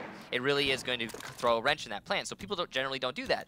So there are 2 ways to take the top floor. Pressure from the east windows, come down through the skylight, or take from the top of red stairs, push into piano. And that is 9 times out of 10, one of those 2 are what you see happen no matter where the defense lies. I mean, you put a Blackbeard on this balcony over here to the west, and he's going to be there regardless of what floor the defenders are, because he's either clearing out roamers or denying the Anchors the freedom to maneuver. So, and then you're going to take top floor. That's it. That's what happens here. Peng has laid down some... What? I was going to say, instead, they don't really look like they're pushing too hard on 3rd floor at the moment. I mean, we could see something crazy. They might need to because they're running out of time, but it did look like they were lining themselves up for 2nd floor. I would like to see something on just the 2nd floor, but you have to be cautious of then people falling down from the top floor. There's such an easy rotation for the defenders if you don't clear them out upstairs, and they can come up behind any attack no matter where you're coming from. You're coming from the white stairs, you're pushing your way in towards the dining table. We've seen that happen before. Well, then you have to be cautious of Reading Room and people coming from above into Reading Room. My man from above, speaking of, is going to take out Billboard. Now, he's playing on the mirror window that faces towards Piano, but he's going to eliminate someone who attempted to come from his flank on the east rappel. Now, very important here, there's only a minute left, and the attackers have yet to get a kill. Now the final defenders upstairs are going to fall back. K9 going to be able to heal himself up despite taking some damage from Chapstick, and it looks like the attack in Ronan has completely fizzled out. They've only just now taken this control, and only just now are going to be able to open up the holes that are also necessary to win this push. But in the last 35 seconds, it's unlikely to happen. This is something they should have done roughly about a minute ago, happening right now, way too late, especially for a team that could find themselves down yet another round, and that's the kind of leeway that you can't give to your opponents. You can see K9, who'd taken some damage, was able to get himself back up, and I don't know what was going on there. Gurmy managed to take yellow, and Super eliminates Chap. That was a big miscue. Bosco eliminates Peng as Talon is able to get his first kill. He takes 2 down. That's Gurmy and K9, but obliterated by Bosco, who is having one heck of a game. On site, the smoke finishing off the last member of Ronan, and at the moment, Era is only 2 rounds away from going to the Invitational playoff finals. Marsu, can we see that scoreboard real quick? As you can see there, you're absolutely right. Bosco stepping away with this match. 8 kills. Everybody else is 4 or lower. Very impressive play to Bosco right now, and he's definitely a leading reason why Era are, well, up so high, 3-1. That is a significant deficit, especially considering that Ronan, again, they already lost on border their map. They are the ones with all the pressure right now. They're the ones facing elimination. They've got to step it up a little here. Now, they are going to be doing a very similar strat to the last time they went to this top floor, but they brought a castle this time instead of a pulse, and a mute instead of a vigil. So what that means is the strat that they were trying to employ will be more finalized. Less roaming downstairs, more holding inside of pixel spot. See that hole that they opened up in the piano wall towards bar? That kind of, you can see a long angle from pixel spot, which is the little corner with the wall next to it in piano that the camera is just panning over right now. That means that anyone pushing in through Cigar is going to be hit with a 90-degree hold all the way inside of Pixel. That's a very dangerous angle to contest as an attacker. And see the castle barricade is kind of ingenious because typically speaking, when the attackers see that castle barricade in Cigar door, they're going to think themselves, oh, that's good for us. We don't want to eliminate castle barricade because that means we as the attack do not need to worry about pressure from piano, which funnels them into a push towards the bar from the Cigar doorway. But then they get hit by again, that 90-degree angle inside of Pixel, and they find themselves losing members without being able to counter it in any way. We'll see if it works against Era, though. I'm guessing Era's going to read that hold and bury the castle and take piano control. But again, they have to meet now the mute of Billboard, who will be having a lot of information denial as well as trying to hold that red wall. 1 minute. And they're just waiting at the moment. Ronan situated in perfect order to try to greet Era, but one thing that we've seen before that Era has been able to do again is they've been able to get inside and get pretty significant control. Now, Bosco on Blackbeard has just been absolutely terrifying. And as Billboard gets flashed, it could be a pinch, depending on how Billboard is able to move. He'll retreat to that half wall just by the piano inside of Cigar Lounge. And my man is going to eliminate him. What a great play by my man there. Sam taking Billboard down. Peng on the stairs. Bosco gets kill number 9 onto yellow. Wow. He's going to try to just soften up that sofa as much as he can. You know, we've seen some amazing coordination so far from Era through these 2 maps, and they're just keeping it going. They've got a 2-man advantage with plenty of time to force this attack. Take a look at that. Still doing some heavy drum work. They're making me eat my words. Kill number 10 for Bosco. 11 as down goes Talon and Chap. And for Bosco, this is playing out the same as it did before. Gurmy sprints up and eliminates Peng on the white stairs. And that's all she wrote for that round. A flurry of action. As, look at this, Gurmy just makes quick work of him. And we are on match point. Era looking indomitable at the moment. I mean, it's that coordination, though. It really is, because Era's, they're not only droning out for each other, they're also addressing each defender with 2 people at once. They have 3 working on 1 guy every single time they find somebody. 1 in the drone, 2 on just hunting. And that's some serious, that is, not only that, but they're not just coming from 1 angle. I mean, we're seeing people, for example, the roamer, the mute inside of piano, from Cigar and the piano windows was being pressured, as well as being droned from someone on the roof. That is insane coordination, and it's an understanding of what Ronan is employing. It's not as if Ronan's playing terrible, right? It's not like they're making egregious mistakes right now. It's just that Era is picking them apart at every turn. And every time Ronan tries to fall back and do something a little different, Era is ready to receive it. They are definitely playing like one of the top teams in North America right now. And I think a lot of the players on Era have been working for that for a long time. I mean, K9 has been in that position before. Gurmy has, Bosco has, my man has, Super. All of these players, they've got the experience. I guess except for Super technically.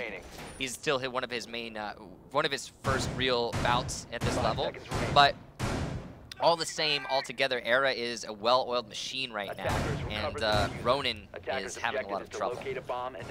Which is, it's funny because this doesn't look like the same Ronan team that we saw against Risky. This isn't the same Ronan team against Flipside. Now, they weren't flawless. Ronan did commit a lot of mistakes against Flipside yesterday, but I would argue that Flipside committed a fair bit of mistakes themselves. Well, they had to have. And it's not to discredit Ronan by any stretch, but for Era here and now, Era might be probably the highest amount of pedigree of any of the teams that are still playing, so it doesn't really surprise me that much to see how well they're doing at the moment. And they are, like I said, they're only one round away from potentially going to this finals to face off against the winner of either Vertical Gaming or Reckless. And of course, if it were to be Reckless, former member on the team Foxe would be very interesting. I gotta say, Peng, my guy, you're playing Blackbeard. You've got a tiny little hole. He's gonna only see your shield if you're peeking that angle. Just peek the angle. You don't need to jiggle it. You know, you got a shield in front of your face. It might have been a kill there onto Bosco, as Bosco got too aggressive, just way too aggressive, peeking towards Pixel. He could have died if we didn't have the Blackbeard, unfortunately, A and D'ing on that window. He just missed the shot by virtue of his own movement.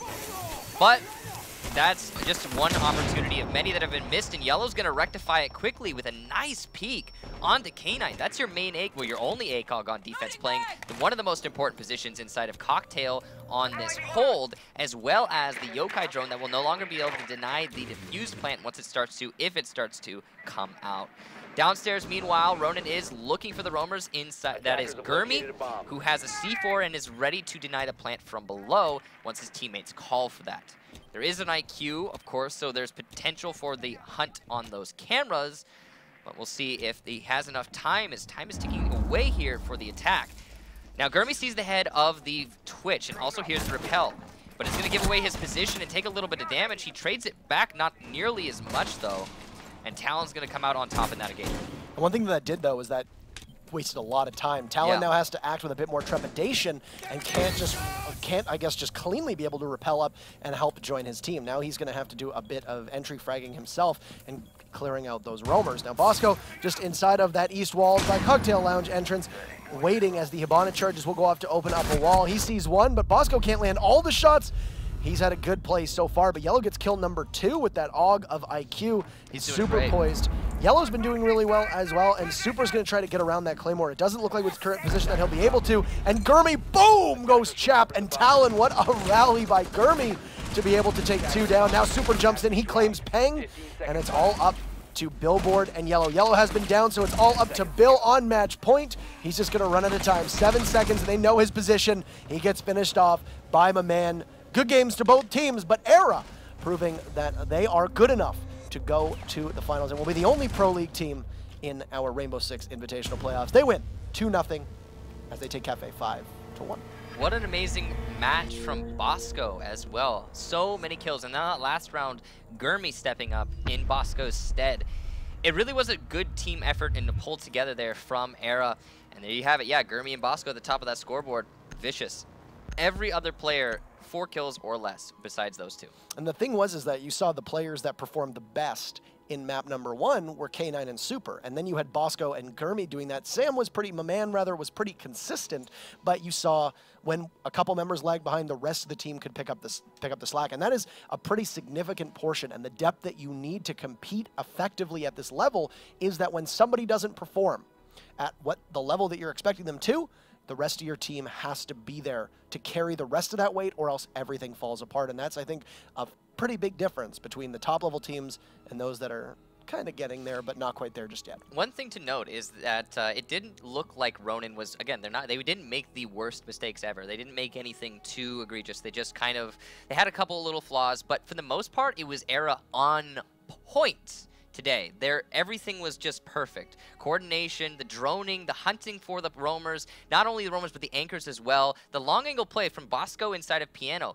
Now, partially that's because Ronan opened up those ankles and still tried to use Freezer, but at the same time, they made the mistake over and over again. Bosco, he had to be on point to be able to hit those shots, and he certainly was. So great props to Era for flawless play, I have to say, today.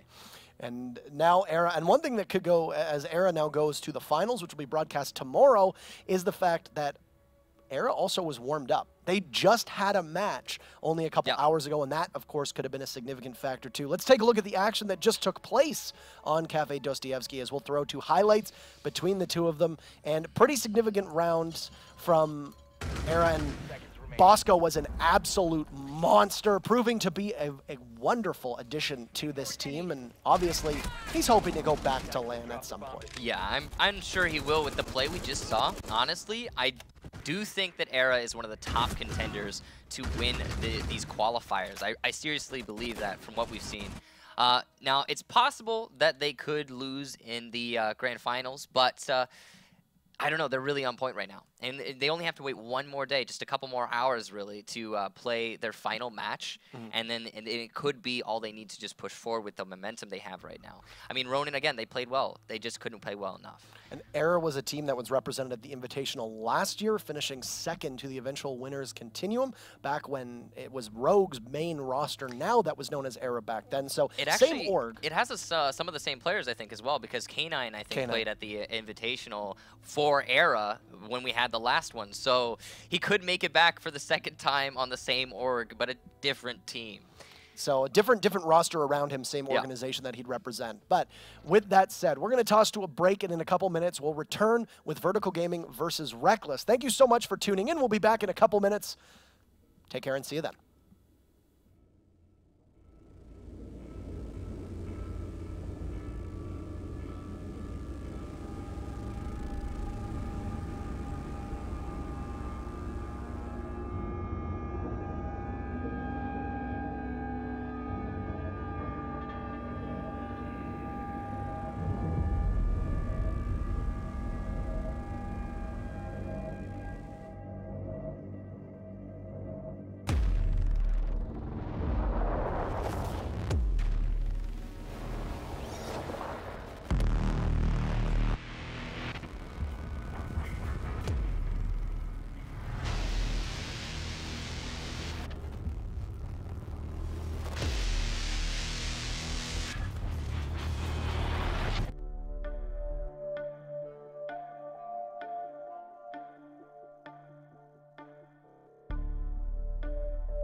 Good evening, ladies and gentlemen, and welcome back to the Invitational 2018 playoffs.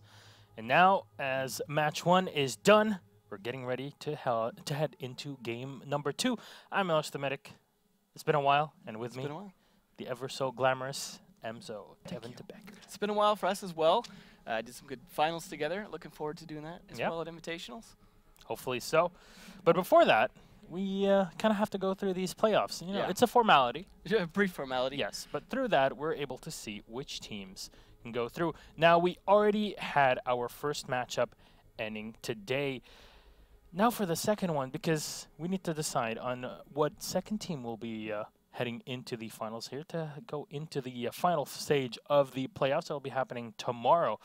So I'd say nothing's been predictable at this point in terms of the NA. So yes, especially NA. I mean, looking at the games so far, flip side being basically the top 4 just teams, out. You know, having a hard time or getting knocked out completely. This is not something you would expect at all. No. Then again, we had a lot of these upsets in EU as well. Yeah.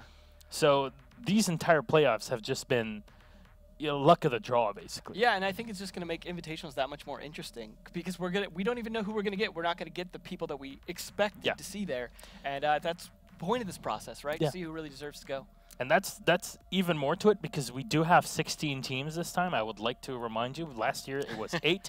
This time we get 16. Yeah. So there's even more chances of an upset on LAN. Some people would call it the EGN's game that we saw in Sao Paulo as an upset to some extent. Absolutely. But here with 16 teams, it really is time to shine, especially if you're a team like Reckless, who came in through Challenger League. You casted them a lot. They came in through there. They played their game. Same with Vertical as well. So, like, I think we actually have 2 Challenger League teams pitted against each other for the chance to actually go straight to Invitationals. No Pro League season to go through to get to the finals. So I think this is a very exciting point for big fans of Challenger League, especially. Yeah, because this is the point where we start talking about we need to take NA Challenger League seriously, much seriously than we did before. Absolutely. At least for some people. Well, as Challenger League I casters think the Pro in the League past. teams need to take it more Yes, seriously. that is true. They kind of just completely let go of what Challenger League has to offer, and now it's definitely coming back. Yeah, I mean, we're going to see a lot of familiar faces coming through the Challenger League as well. From we have some former Pro League players, so. All right, well, let's take a look at the bracket yet again to remind you what has already happened and what will happen in the future. Era, of course, taking game number 1 with a 2-0 over Ronan Esports. They are already in the final, which will be played tomorrow night, and that will basically decree who makes it to the Invitational. Of course, in the second semifinal, the game that will go on right now, it is Team Reckless versus Vertical Gaming. It's going to be a heck of a match. Like, the Era versus Ronan was already a heck of a one, but I think this one's going to be potentially even more exciting because I think these teams are maybe even more neck and neck than what we saw in the last one. I mean, the last one obviously didn't look so neck and neck, but I think this one's going to be very tough between both of these 2 teams. Yeah, and you have to add to that the fact that Reckless played their game and won it a couple hours ago. Yeah. So they're still on that field. They still have the momentum to carry it from, the high from, we played a game, it was a complicated game, but we went through it and we won, and we're still ready for it. We still have the energy. We're warmed up as best as we can, and now we go into our second game versus Vertical, and we want to take them out. Going into that final spot game is the most important thing that they can go for. That's a good point because both Ronan and Vertical played late last night, but they managed to play then, and that means they were maybe less warmed up than we're going to see with these teams, or the Reckless in general. Yeah, it's kind of a double-edged sword because you can play before, which means you have, a dozen hours to prep or so. But if you play after, then sure, you don't have a lot of time to calm down after a game. But if you really did win in a respectable manner, in a way that you're really comfortable with yourself, then you can go on and power through that second game. They're going to have a lot of confidence because it wasn't just a game they won. It was a game against Rogue. Yeah. And so you're going to be coming in here like, we can do this. We got this. That's the thing that kind of breaks my heart as well, is because Rogue has had the obvious change of King George going to the sidelines and easily now moving in from Infamy previously into Rogue.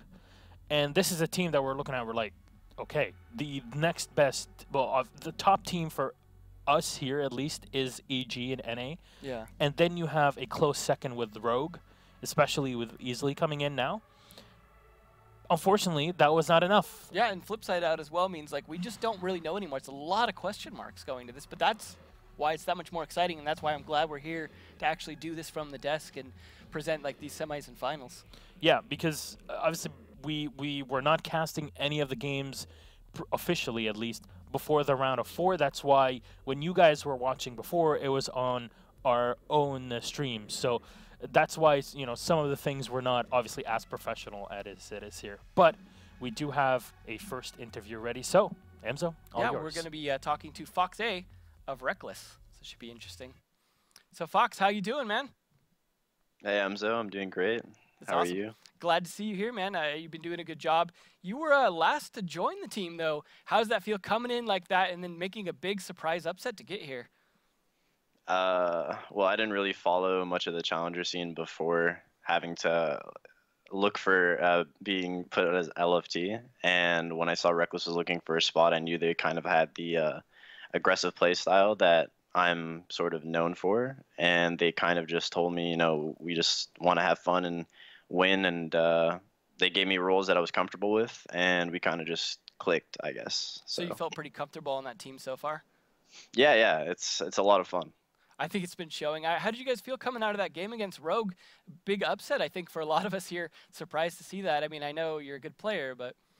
Well, of course, being the underdog is expected since it's Rogue and we were a Challenger League team, but I definitely think that we just had to be confident, and we just kind of pulled through. I think, like, at this point, everyone knows the strengths and weaknesses of all teams, so we kind of just tried to focus on our strengths, and I don't know, I guess we kind of came out on top. So speaking of knowing the weaknesses of other teams, now that you know who won the first match, you know you're going to be facing up against your old team that you were on previously, Era.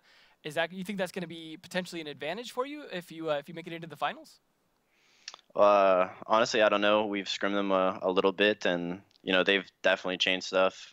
We've changed stuff. I maybe like playstyle wise, but I don't think it'll help too much. I think it'll be a good game if we're able to beat VG and get there. How have you guys been able to prepare for this, given that there's not been a season right now and there's no Challenger League as well to prepare just the ladder?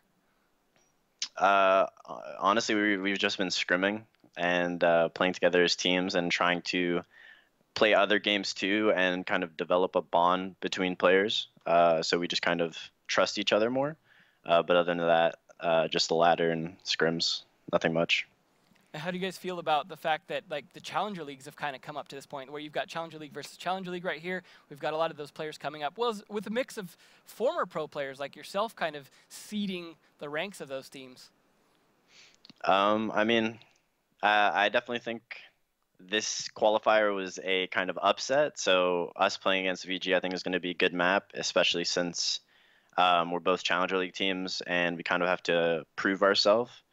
And also, I think playing against Brad or Remorse is going to be fun since he was my old teammate like a while back. That should be really interesting, to say the least.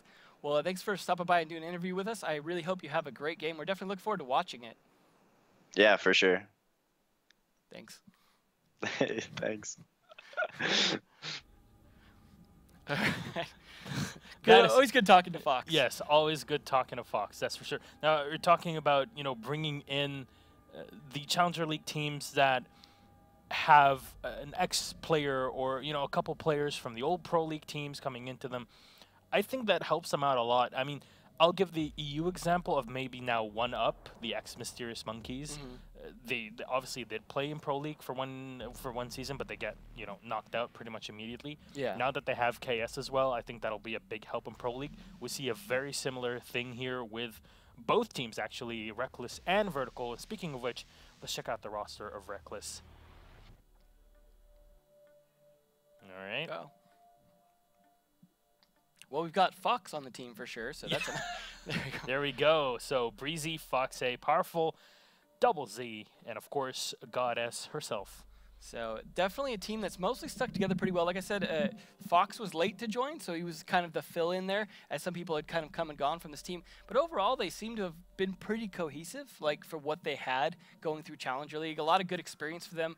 Fox are the one bringing in that Pro League experience, but keep in mind, none of these people have LAN experience if they make it. They're not even Fox, so if they do manage to make it that far, it's going to be a heck of a thing, because Fox has got to know from his previous team, Era, once they got in there, they had a bit of a struggle on LAN, and it was a situation where they performed really well online, and Fox has got to be prepared for that transition if they make it that.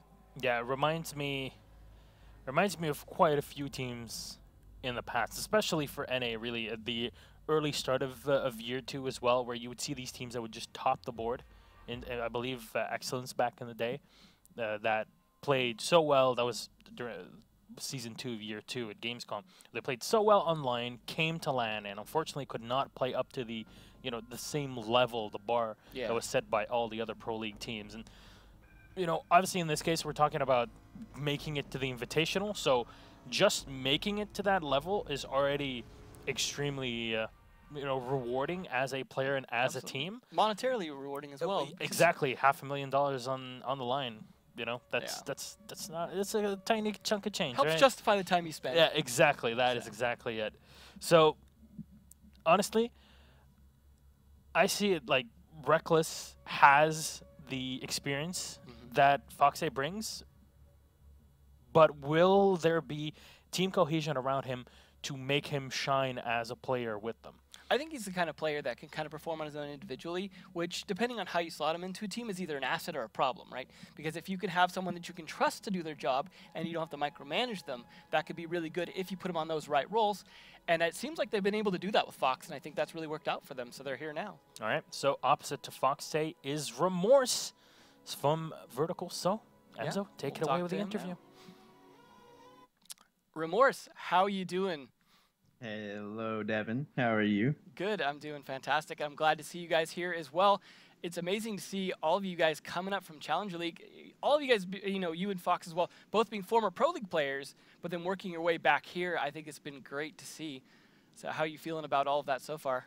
Yeah, no, honestly, I've been feeling pretty great about it. I feel like one thing that people have always kind of forgotten or maybe rather overlooked is that the majority of these CL teams that you see rising up out of Challenger or top of Challenger are pretty much comprised of like former pro players anyways, either one season out of pro or after a roster shift ends up happening. I feel like a lot of people ended up going into this kind of maybe not necessarily assuming victory, but rather very heavily underestimating the teams that they would play, because the vast majority kind of either seemed lost in how they were handling teams, like they weren't prepared, like they didn't watch tape on the teams, or rather that they just maybe took things too aggressively as if they would just end up winning the gunfights, but they're playing people that are at nearly the exact same caliber as themselves. So I imagine that'll probably change after this, since now we have, I mean, no matter what, whether Reckless wins or if we win, it's going to be a CL team in the finals for the Invitationals. And I don't know how the EU bracket's progressing as well, but I think they have some CL teams up high in there as well. Yeah, it's been some crazy upsets all around. NA was like so seeming stable before, well, last night and today. And now that you guys don't have that to ride off of anymore, at least you're facing up against a team I think you should know pretty well at this point.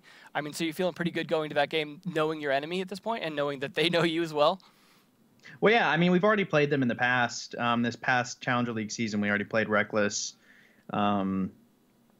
So it's a team that we're very familiar with. We've been on good terms with for quite some time.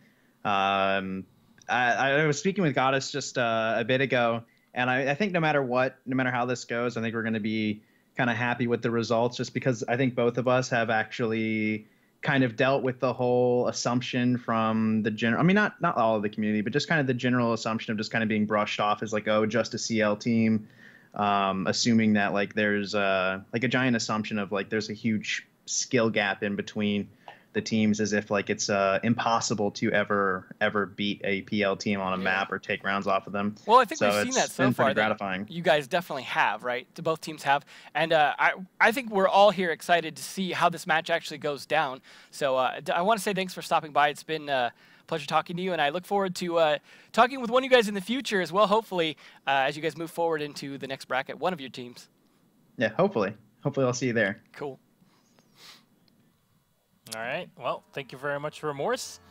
It seems a bit more talkative than Foxy, that's for sure. Long answers to questions, yeah. But it's not the first time I've talked to Remorse in an interview. He always has a lot of good things to say, and so we appreciate them taking the time from their warm-up to be able to do that for us. Yeah, and it's also heartwarming as well, seeing that, you know, both teams are on good terms. Like, most teams actually are on pretty good terms with one another.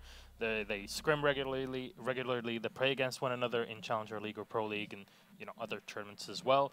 So it's a fun game. May the best team win. And, well, speaking of teams, Vertical Gaming has this roster lined up for today with Achieved, Nifty, Remorse, Crazy, and Swervin. Now, Crazy and Swervin were actually kind of the replacement additions that they made, but I feel like that's really stepped up their game. Now, they had a pretty solid play, a lot of Challenger League, and they finished pretty strong, but I think once they brought these two in, it really took them to another level, and we're seeing that now because they're here, and they made it. And I think we've seen some, especially last night, just crazy plays from Crazy, like living up to that name. And it's been amazing, and I think they've all been doing a fantastic job incorporating those new players, just like we were talking about with Fox. And I think it just goes to show that sometimes, yeah, we have a lot of shuffles in NA, but sometimes those need to be the right shuffles. Yeah, a lot of teams are a bit too trigger happy, I want to say, when it comes to taking away certain players and, you know, putting in different ones in their positions, that they never stop to think, is this really a good choice what we're doing? And, you know, sometimes we're very skeptical for a lot of changes because we're not sure how it's going to fit in team-wise. But honestly, so far, Vertical has been going pretty darn well. And this, for me, is the tightest game that we could have gotten so far in the bracket.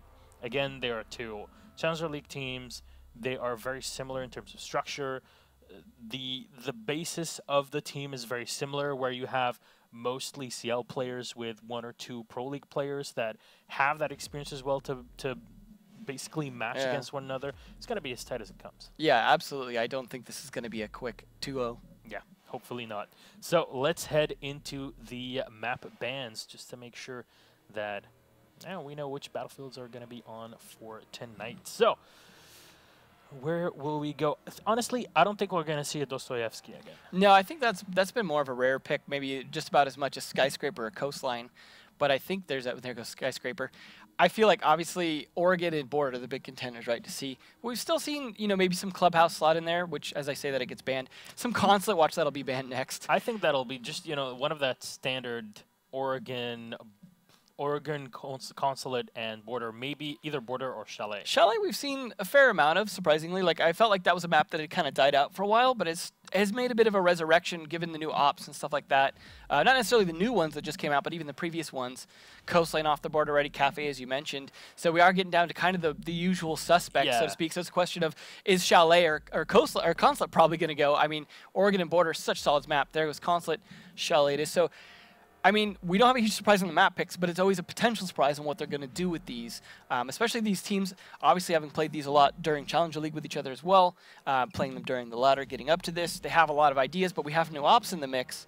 Some teams have seemed a little reluctant to use those as part of it, to incorporate that, but I think that's a great opportunity for these teams to really surprise each other, because the new ops didn't even come out till partway through the ladder itself. Yeah. So there's not necessarily a lot of time, but then again, it's dangerous as well because you've, scrimmed them at most. Yeah.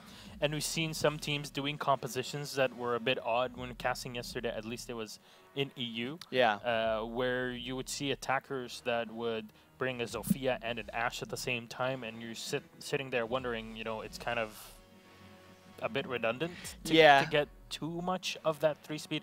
You know, go too much 3-speed, too much of these operators that are designed to Breach on a horizontal level Yeah. and not really on a vertical level. The where upside you of still some of can the go. redundant operators, though, or the ones that seem redundant, is it's allowing to find people to fit a play style that fits them more as well. So let's say they're always that entry fragger, maybe they could pick a different entry fragger. And I think now that we're getting to such a big pool of operators, it's really opening that up for teams to really find more unique compositions that don't just fit, okay, we have to do this strat because it's the meta.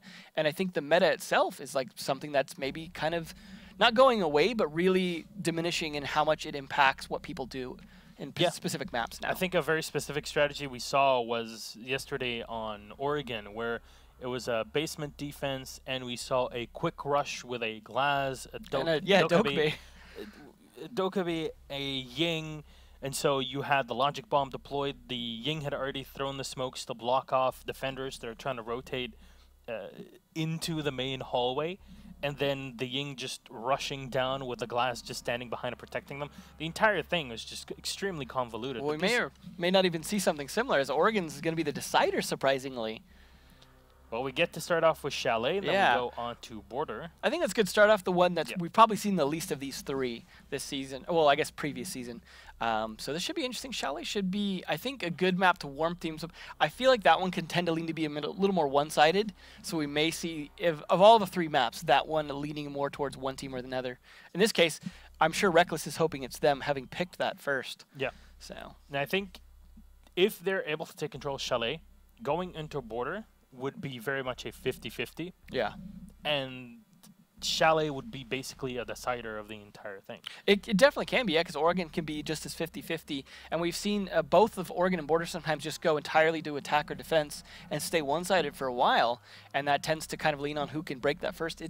But that, again, almost turns into a coin flip sometimes, and who can adapt the best based off of what they see. So it's really hard to say how this will go down, but I do think there's a good chance we'll see Oregon at least. And I know some people are sick of Oregon, but I've said this before, it's the one map I don't get sick of. I think it's just constantly renewed itself and throwing new operators in the mix. Like you said, with what we saw last night, or yesterday, was just a good example of how it can be very different with the new ops in play. Whether that necessarily makes sense or not, it's still working. Not even counting new ops, we saw a Mira bathroom defense. Yeah, that was unique. I mean, I think all these unique ones you're mentioning were all KS on one up. So kinda. I'm expecting some interesting things. I think these guys are probably going to hew a little closer to the meta in terms of, I don't think we're going to see a lot of unique operator picks from either of these teams, but at the same time, they may be saving some of these strats that maybe they didn't even use in earlier matches, and we didn't get to see even how it went down against Rogue, so they may have even used some there. But there's a lot of possibility here, because what we've seen is a lot of times with the new ops, they're only brought out in certain rounds. So even when we see the initial op picks and stuff, the first couple rounds, they haven't been dictating what we've seen the entire match, because people are kind of bringing stuff out late. Vigil seems to be one of those ones especially that is either brought out once or twice, and it either works or doesn't. We saw some examples of it working previously on Oregon, but it was kind of an oddball pick, and I don't expect to see a lot of it. Yeah, but it's like the operator pick that you'll just throw in after like 2-3 rounds into the game. Just see, okay, can we actually do something with Vigil now? Yeah. Personally, I said it yesterday, and I will say it again. I'm not totally sold on Vigil play in Pro League just yet, or pro tier level. It's hard to have it as a consistent pick, because once it is a little bit of a one-trick pony. Once people know you're doing it and they can find it in your setup, because they're gonna, even if you're visible, they're gonna see the distortion and know that Vigil's in play. They're almost always gonna find out during the drone phase, even if they don't drone very far into the building, which means you give away a lot of strategy. And if you're being a little repetitive in how you're using him, it is really gonna lose its effectiveness, because he's all about element of surprise. So it kind of turns into how we were thinking about Legion in our previous meta, where Legion would just, a lot of people play Legion as just a roamer, so they would play him a lot more like a Capcan, where he would run around, SMG's pretty good, you can get a couple frags here and there, and you would just throw down the goo mines to make sure that, hey, nobody's attacking from the other side of the map. yeah. Whereas we saw the only effective way of playing him is to play around the sites and around your mines as well. And I think at some point, someone will figure out a correct strategy to play with Vigil. And hopefully by Invitational, at least someone will figure out something. Maybe they'll see what worked and what didn't during these matches and get an idea of, like, all right, and I know Canadian, for example, because Canadian will be there on Evil Geniuses, has some ideas we'll probably see there. All right, well, ladies and gentlemen, it's time to Stop talking and get into the game. Start the game already. So let's head into Chalet, game 1. All right. See if they have any initial surprises for us. Can't imagine they're going to pick an oddball site, but some want to saw it, Snowmobile Garage.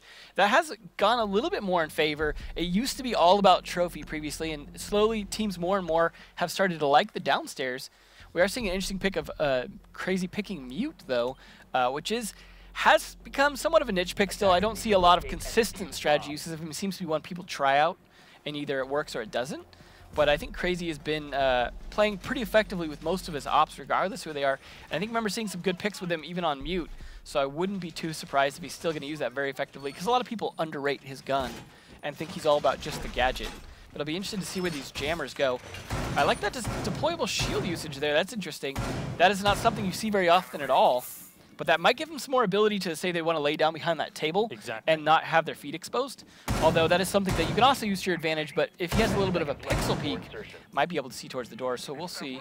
Obviously, it looks like there's one person that wants to enter over there, so I can imagine he might get some potential kills here, but a question is, will they try and breach the door at all? They don't have a thermite, so more likely just going to go for a wine cellar breach. Yeah, and this is something that you kind of really have to think about, because you only have one hard destruction operator on the attack, and that's Goddess on Hibana. Otherwise, you have Foxay, sure, with the lifeline for Zofia, and of course you have the Buck, which means they will most definitely be taking control of the ground floor and then trying to buck the entire floorboard. Otherwise, with limited hard destruction and with the fact that you need to take out these hatches, Hibana kind of has to be forced into a singular mindset, if you will. Yeah. I mean, I like that we've seen a lot more of the floor destruction and fireplace, and with Zofia on there, I could see that also being a factor in it as well, because those grenades can go down through those little cracks in the floorboards and actually hit a lot of areas, potentially even the Bandit, for example, that could be Bandit tricking in the door. So there's a lot of possibility for that if Jaeger's not able to stop that. Well, they do have Jaeger and Swerve in there. Definitely looks like a wine cellar breach here, but they're pushing a little aggressive on this door. Usually you don't see this much from the door. Usually they come from the car garage more often than not. So they're definitely maybe a little concerned about that shield that Crazy put up. Yeah, the double flashes from Foxay are going to be taken out by the ADS. And we see the lifeline. Both shots have already been used here to open up the floorboard as Breezy comes in, takes a bit of damage from the drop. Oh. But a quick peek from Swerve and gets the double kill from the backside. Does get taken out by Foxay, but that was a beautiful kill. Hibana and Ying are down for the price of a Jaeger. Most of the strat gone right there. Like, I mean, yeah, they still have some utility left and some ability to make this work, but you got to imagine those were picks for a good reason. No, even the frag grenades now getting taken out by the ADS, but finally Remorse will get shot down. The Bandit and the Jaeger out of play. Now it's this makes it so much more difficult for the Blackbeard, because how can you move in when you have a shield and that massive table right next to you and a reinforced wall on the side? Yeah, I mean, there's some grenades left. There's one grenade left on Buck, so he could potentially help with that. And Zofia as well, but that's the second kill for ZZ through those floorboards. He's making that fireplace work. Finally being able to take down Crazy, so that's that nasty angle behind the table. Already getting shot down, spots the mirror as well, takes her out, but achieved. Will be able to get the kill on the Blackbeard. And suddenly we turn into a 2v1. Foxay still alive. No more lifeline shots to use here. ZZ has already gone below. Gets spotted, but will get the kill and achieved. And nicely done as the attackers recover from a huge blunder early on in the round with that Jaeger double kill. So well done. Yeah, I remember when Buck was just considered unusable back in the day because of the recoil in a C8. Yes. And now you see him just such a lethal operator in the right hands. You've seen it from a lot of players, especially Eclipse being the most notable from NA. But ZZ just rocking that Buck there, using the skeleton key and the gun to very good effect, both from above and down below. And that's a really good start there for Reckless, just wrecking that room. So I think VG are going to have to adapt next time they try and deal with that. But I imagine they might switch up and go to Trophy Room if they decide that just wasn't going to work with that play. And they had such good operators killed in the beginning, too. They had a really good advantage and just couldn't hold on to it. Yep. But Trophy Room with the 4K on the Buck in the previous round. Of course, bucking the floorboards extremely important. You would think that since they already spotted the operators and realized, oh, we just killed the Hibana, that's the only hard destruction that they have. Turtle up. Yeah, just turtle up. You realize that there is only one person that can actively destroy the floorboards at this point. Yes. Sophia had already used Stay everything. away from Buck. Yeah, just stay away from the open sides of the floorboard as much as possible. But no, they were just out in the open, thinking too much about that one Blackbeard facing into them. I would imagine they're not going to make those kind of mistakes again, I would hope. You know, they've gotten this far. They've got to have some level of adaptation to that sort of thing. So either they might play the upper side or they might just adjust to that. I like Fox playing this pulse here. He's going to catch Swerve and being right there. I don't think he's going to engage, but I could see him doing it. There we go. And still has the opportunity. Here we go. There we Finally go. drops him, and you know, Hibana now getting taken out. At least this time, there is a thermite to be played on the attacking side here for Vertical. Unfortunately, The Thermite's the least useful of the operators on this attack generally. yeah, because sure, Hibana can use her pellets, and then she can frag as well. But then when you lose out on the thermite charges, then you're pretty much stuck with a 5.56, and that is not the best gun to use in these kind of situations. Yeah, it's just now he's going to have to, for example, if you want to blow that kitchen, the hatch above kitchen, you have to expose yourself a bit more through that. And there's a potential with Fox on Pulse to be able to see for that. And so it's definitely more risky than just shooting some pellets in. But ZZ still coming off here, killing Crazy. I mean, I would expect almost better fragging from Crazy, but he's just not having it this time. ZZ is on a roll. Smoke, though, is a very lethal operator when you know how to play him well. Yeah, but that diffuser.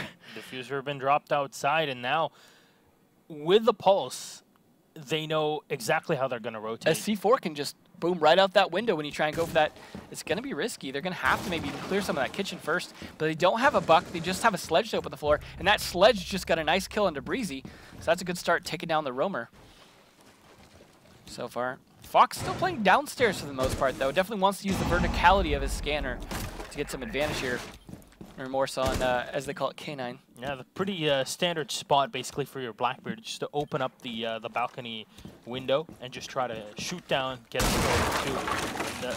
You know, I understand the reasoning behind bringing the Sledge, obviously, but wouldn't it be just better to bring a Buck in these kinds of situations? Yeah, and we've talked about it before. Like, Sledge is actually a lot less effective on this map because he has a lot more trouble hitting through both parts of the floor. Master Bedroom, luckily, Chief seems to be hitting pretty well, but Buck is, yeah, definitely a lot more consistent on playing on this map, for example.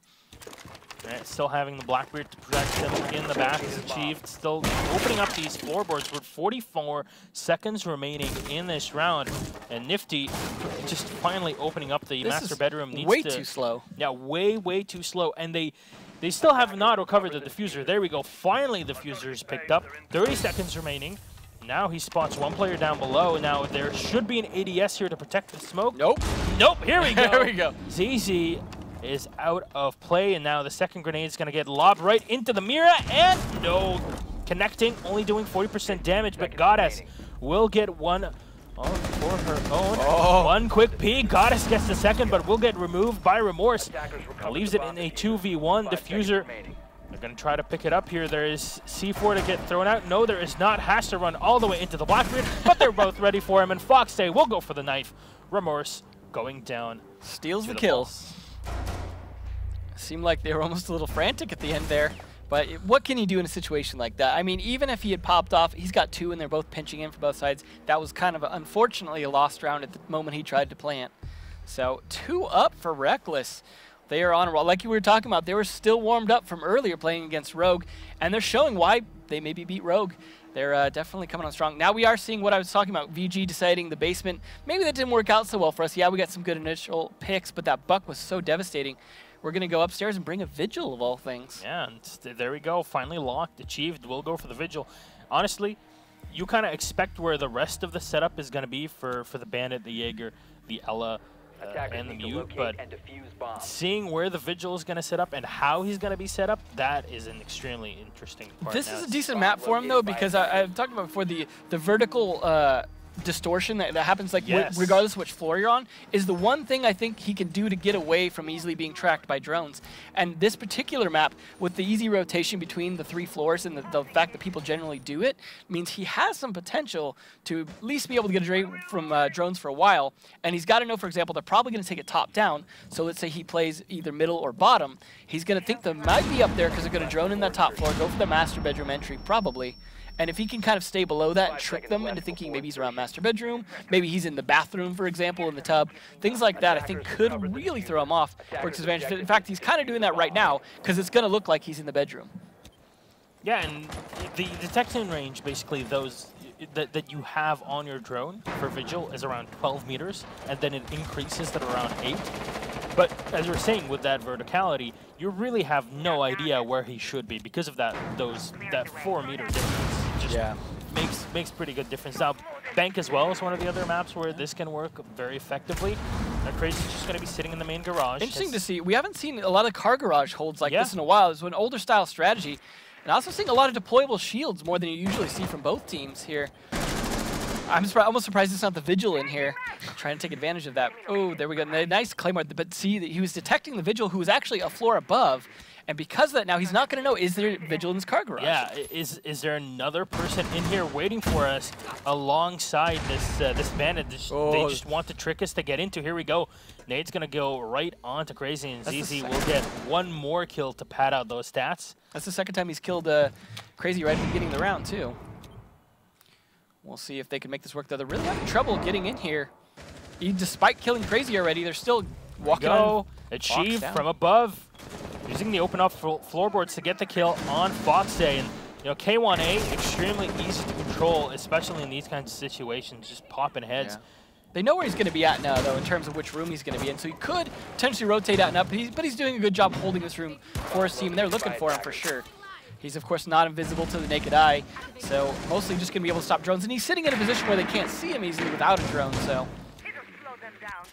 looks like they're going for that top control now to try and get those hatches open. Now Swerven's still up top. There is a player on the opposite side there in the bedroom just waiting around to go for a quick peek against him. And the Chief is just going to be sitting down on the site. Now, he needs to time this ERC use correctly, or else, he's going to be a sitting duck. He has 1 armor, so facing a Blackbeard as a Vigil is basically that's a no-go for sure. But I mean, they're already getting desperate on time, 45 seconds in, and only one person has died from either side. This is actually a bad situation for attackers to be in, especially when they have barely even top-level control at this point. Slowly a little bit of bottom control. In fact, this is where they could get him out. Looks like Vigil's going to be in a bit of trouble. Here we go, opening up the floorboards right below, and Nifty will get the kill on Breezy, taking out the Ying now. Already 1 smoke has been thrown down, but you need a move. You need the team to move, and simply Vertical is just baiting Reckless in, and Reckless is just moving in 1 by 1. Now finally both are coming in. Goddess will be going for the plant, and Powerful just sitting back with a Blackbeard, waiting for a nasty angle here. Gets the drop on the mute, now waiting for the Vigil to come back in. Goddess ready for the opposite angle as she sees the drop. Nifty finally getting taken out, 2 to 3, getting shot a bit in the back. Now just waiting for the run in from the Jaeger. Well, even though you're Jaeger, you cannot really 1v1. The Blackbeard goes in for the quick mag change, but a quick rush in from Remorse, sprays down Powerful, still has Goddess to deal with. 2 players alive, the Vigil and the Ella. Ella getting dropped, and still the Vigil low on HP, goes in for the 1v1, but achieved. Will clutch this out. Goddess will get taken down, and the Fuser will get popped. The Vigil has worked, so... What surprises me, though, is that they were able to get a plant down in a 4v2 situation like that. I mean, that shouldn't happen. You saw them all pouring in through the same spot. They could have also rotated up, jumped out the window, and tried to make an approach from there. They could have even used the openness of the floor from what Buck had done earlier. They just really didn't take advantage of any other avenues. They just barely made that thanks to some good shots by a couple of players, by Remorse with that initial pick there, which they needed to get. Had Remorse not got that initial one, I think it would have been hard against those other 2 because they were kind of covering for each other. But overall, that was a good save there, and that is the first point on the board for VG, who looked like they were going to be down and out of it pretty quick, but that was obviously the smart choice, picking the upper site. But now that means because they won that, they have to try basement again, unless they want to get really crazy and try something upstairs. Thankfully, it will be pretty vanilla. Foxay going for the mute yet again. ZZ with the 6 to 2. Breezy kind of breathing his way through the game so far. Yep.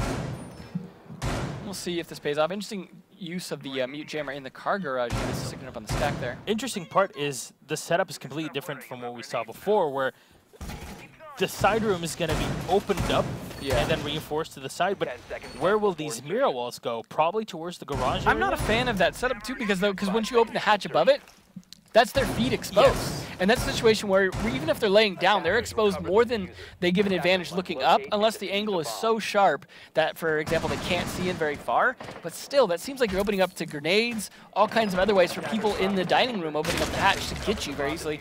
And instead putting the mirror window there, it's not terrible, but they're going with that deployable shield strategy again, and that's easily naded out. They do have a Jaeger, but you know some of the ADS is going to be used on the other side for Bandit.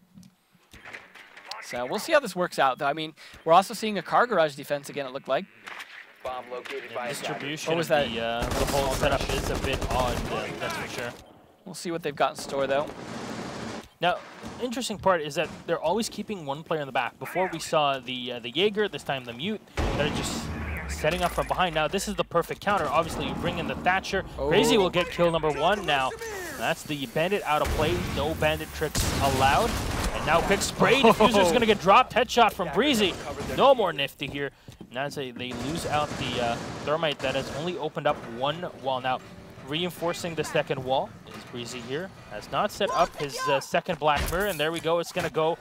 Okay, so they basically they opened all of this up to just then see, okay, where will they actually push from? Will it be garage, or will it be all the way around?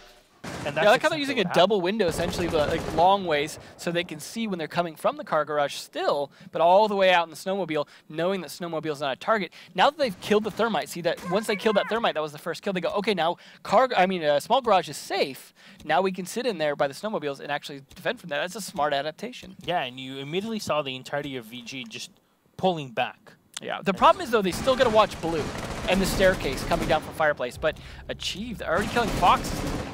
And Breezy as well. All right, ZZ getting one. Schmoltmein's going to get thrown in, but he's going to nade himself, basically. Goes and gets shot down by Remorse with the Deagle, leaving only Powerful alive versus 3 now. Low HP, Crazy, but still trying to button on the Blackbeard here. And we'll take him out now. Diffuser has already been planted. Keep that in mind, and they're trying to bait him in for a quick kill. Just a couple, a single body shot basically will take down Crazy, so they need this great crossfire. Unfortunately, will not work out as Crazy will get shot down. Little time remaining. Flashbangs are going to get thrown in the Havana is going to be the focus here. Flashed all the way out is Powerful. Now he has to run right into that Diffuser that has perfect line of sight, even from both sides. Goes in for the spray, and Swervin takes a bit of damage with the headshot right onto Powerful. Will clean the round up. Nicely done by Vertical. I like the way Swervin played that. Just using the flashbangs as a way to delay and not pushing it till it was down to the last second and they wouldn't be able to, even if he lost that gunfight, it wouldn't have mattered, and that was the perfect time to push it. So good use of time there. I like that he rotated up. Instead of trying to engage him directly, which is what got the Blackbeard killed and the Thatcher killed, he instead said, you know what, trying to fight him one-on-one downstairs is clearly not working.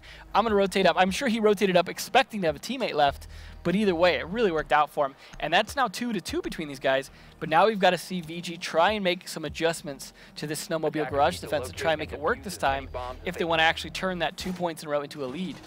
Interesting amount of Blackbeards have been picked up today. Yeah, it's something we hadn't seen a lot of. Yeah. I mean, I expected it a little bit from some of the players that I've seen him play it a lot, but they're definitely rocking it today.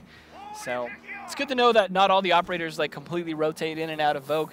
They're all willing to play different things. Yeah, it's easy and achieved, both on 7-3. A lot of Mute as well today for this. Seems to be working out. I mean, there's a lot of good choke points for drones and stuff like that. I'd almost like to see a Mute like Vigil combination too to really deny it. Yes. We haven't seen that so much yet, but I wouldn't be surprised if that became a factor as well. Imagine if you had him in library with a Mute jammer somewhere nearby. Yeah, especially and library. Even if you're defending Wine Cellar, that would be extremely interesting. I want to see some of these guys be a little ready to contest Fireplace, because I feel like letting Buck roam in the Fireplace is a big weakness, right? Like, it used to be a thing where people couldn't control Fireplace well enough to feel confident using Fireplace for vertical play. Now that teams have figured out how to better control Fireplace, we're seeing that a lot more often, like we've seen in a couple rounds where Buck is up there able to play freely. We've seen other operators playing in Fireplace, just aiming down, taking advantage of it, throwing grenades down. But now that they know that they're going to do that, right? They know that's going to be a strategy. Counter that by even hiding someone upstairs or playing in a place where they need to clear before they can even use Fireplace. So at the very least, if Buck gets in there, it's later in the round. Now, to add to that, I think a good way of trying something like that is to set up a whole defense as if it is a game room attack. Yeah, so you can play someone on blue stairs, for example. Yeah, so basically set up most of your defenses up top because they obviously can't breach too much in the wine cellar area. Yeah. There's quite a few strategies. You know, Rainbow Six is a quite deep game, that's Now, for sure. speaking of which, we do have Swervin upstairs on that Jaeger, so he's going to be that 3-speed that can get back to Stite on those blue stairs. Basically what we were kind of just talking about. Oh, So this he's is going to make it a problem. But fantastic. looks like ZZ's actually using the dining room instead this time. Maybe he's realizing, hey, they're going to counter what I was doing last time, and has adapted. Powerful, though, is pushing very aggressively from the wine cellar side, and they managed to get this open, and that's always very useful, because now, as you see, he pops that window. Now that whoever's playing the hatch, which was ZZ, can shoot through that mirror window if he needs to. Just waiting for a peek from any of the defenders here. Oh. Here we go, he'll find him. Oh my god, what is that? Finally achieved. Will go down, the smoke barely having any HP. That will force Vigil to pull back and try to set up their second line of defense, as Foxay is still watching the back of the of his team. Good coverage. Reckless. Now they've done the adaptation again, where they rotate out into the snowmobile players, but I believe that was the other team that did it last time. So they're both utilizing similar strategies as each other, both playing Eames, for example, things like that. But Diffuser going down here with 4 people still left alive is a big pull here, but they've got 5 people to contest it. So I think this is probably going to go in the hands of attackers. Swervin.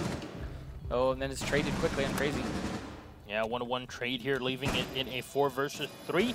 Powerful still watching the Diffuser on his own. Goddess will get 1, will get 2. Easy will get taken out from from the top side by Swervin, and now beautiful crossfire, trying to open some fire here on to Breezy, but the AR-33 is more than enough to clean him up, and that'll be Reckless to pick up the round. This is surprisingly back and forth. Like, okay, we're saying this is going to be very close between both teams, but this is very close. Yeah, and it's going so far a bit in the favor, I'd say, of Reckless just overall.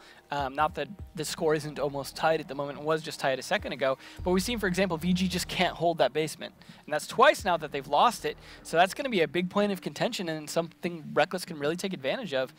We'll see if VG can really kind of crack upstairs. It looks like they were actually trying some different strats there. We almost saw Frost Mats come out. But we're going to go again with Fox on the... And I think they switched downstairs as well. So they said, you know, we're not going to play upstairs. We're going to do a different strat downstairs. Hopefully that last-minute switch is something they were prepared for.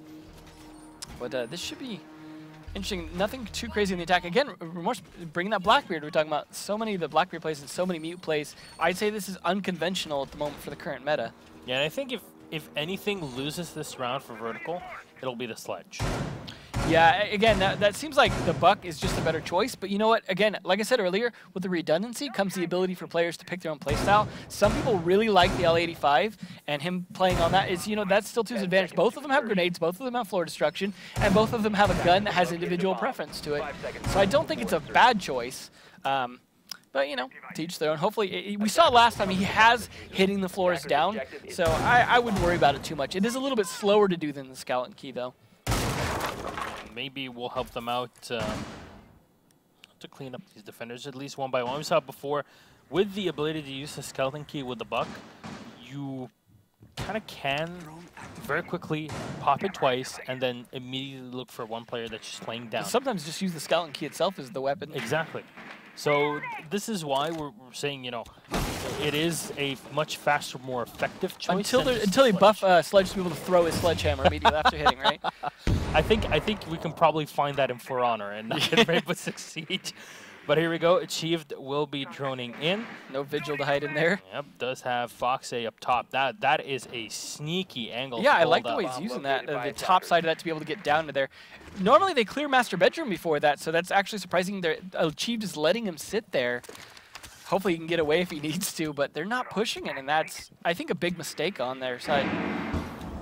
Now this is big dedication. They're using an Ella and a Mutant. Here we go. Going in to take down Achieved. No more Sledge to play around with. Foxay still on the opposite side. And Library finally going to spot out the drone. Bennett will take him out. Goddess. Now just switching to another position. We'll find out. One, but Crazy's ready for him. We'll get the kill. And as the mirror wall is being set up, we'll protect her for just a bit here. Breezy will fall back and a quick headshot right onto him. Swervin will take him out, however, and it's quick trades between both teams, basically. But remember, the defense has to rotate all the way back onto the site, and there's actually nobody waiting for the attackers here because they were so busy roaming that they might just get pushed from behind as attackers. You know what? I think they're going to take advantage of Fox, so just barely not having anything there. But yeah, ZZ and Fox being off-site, yeah, Powerful's in a bad spot, but they're going to take advantage of it. ZZ already getting 1 kill, nading his own site for nearly a second. Just making sure that nobody will push that here. These holes are these are so down. sneaky. Oh my god.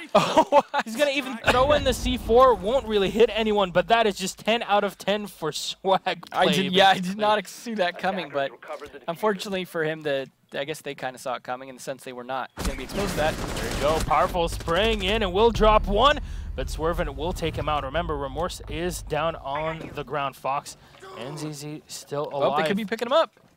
Almost running into the Claymore there. Oh. Making a lot of noise. They know where he's at, but he's waiting for reinforcements. He needs that second angle to help him out with the push. Here we go. Going in for 1. Swervin will get 1 kill, and ZZ gets super low on HP. Diffuser will get dropped. Has not been planted. Swervin still alive. All you need to do is to spray, and ZZ will clutch it out. Here we go. Ella doing Ella things and takes out the Habana. Match point already. Reckless definitely dominating here, showing that maybe it can go back and forth a little bit, but they've clearly got the edge there. So ZZ, well done. Just holding back, realizing that I know where they're coming from. I already took down the first one. I'm low on HP, and I know that it didn't hit the Habana. So what I'm going to try to do is use that bomb site to my force advantage. them to come all the way around. I mean, I bet they wish they had a grenade or something at that point to do something, but even if they'd gone for a throw, they might have just got shot mid-throw. Yes. So that was a risky spot. It looks like some late minute switching, or last minute switching again. They're also going to go, yep, but we don't have to play basement. We're not going to. Achieved going back on that Vigil. But this is looking like a desperate play at this point. They did win it last time, but it was a little tough. So they're going to have to repeat that if they want to stay in this, but they've got to win 2 more in a row. So if they can make this their better bomb site work, which is plausible, and they can make their attack work, they're going to get a second chance. And then the upside for them is that we'll put it into overtime, so they'll have a chance to then go back to the same bomb site without having to go downstairs again. So math could work out in their favor here. We could see this work to overtime. Yeah. But at the same time, while they've defended this one successfully, that also means that Reckless know a bit more of what to expect. Especially with the way that Vigil has played before. Yeah. So there we go. Goddess has gotten close with the drone. She can definitely sense that there is a Vigil nearby. So 5 seconds left.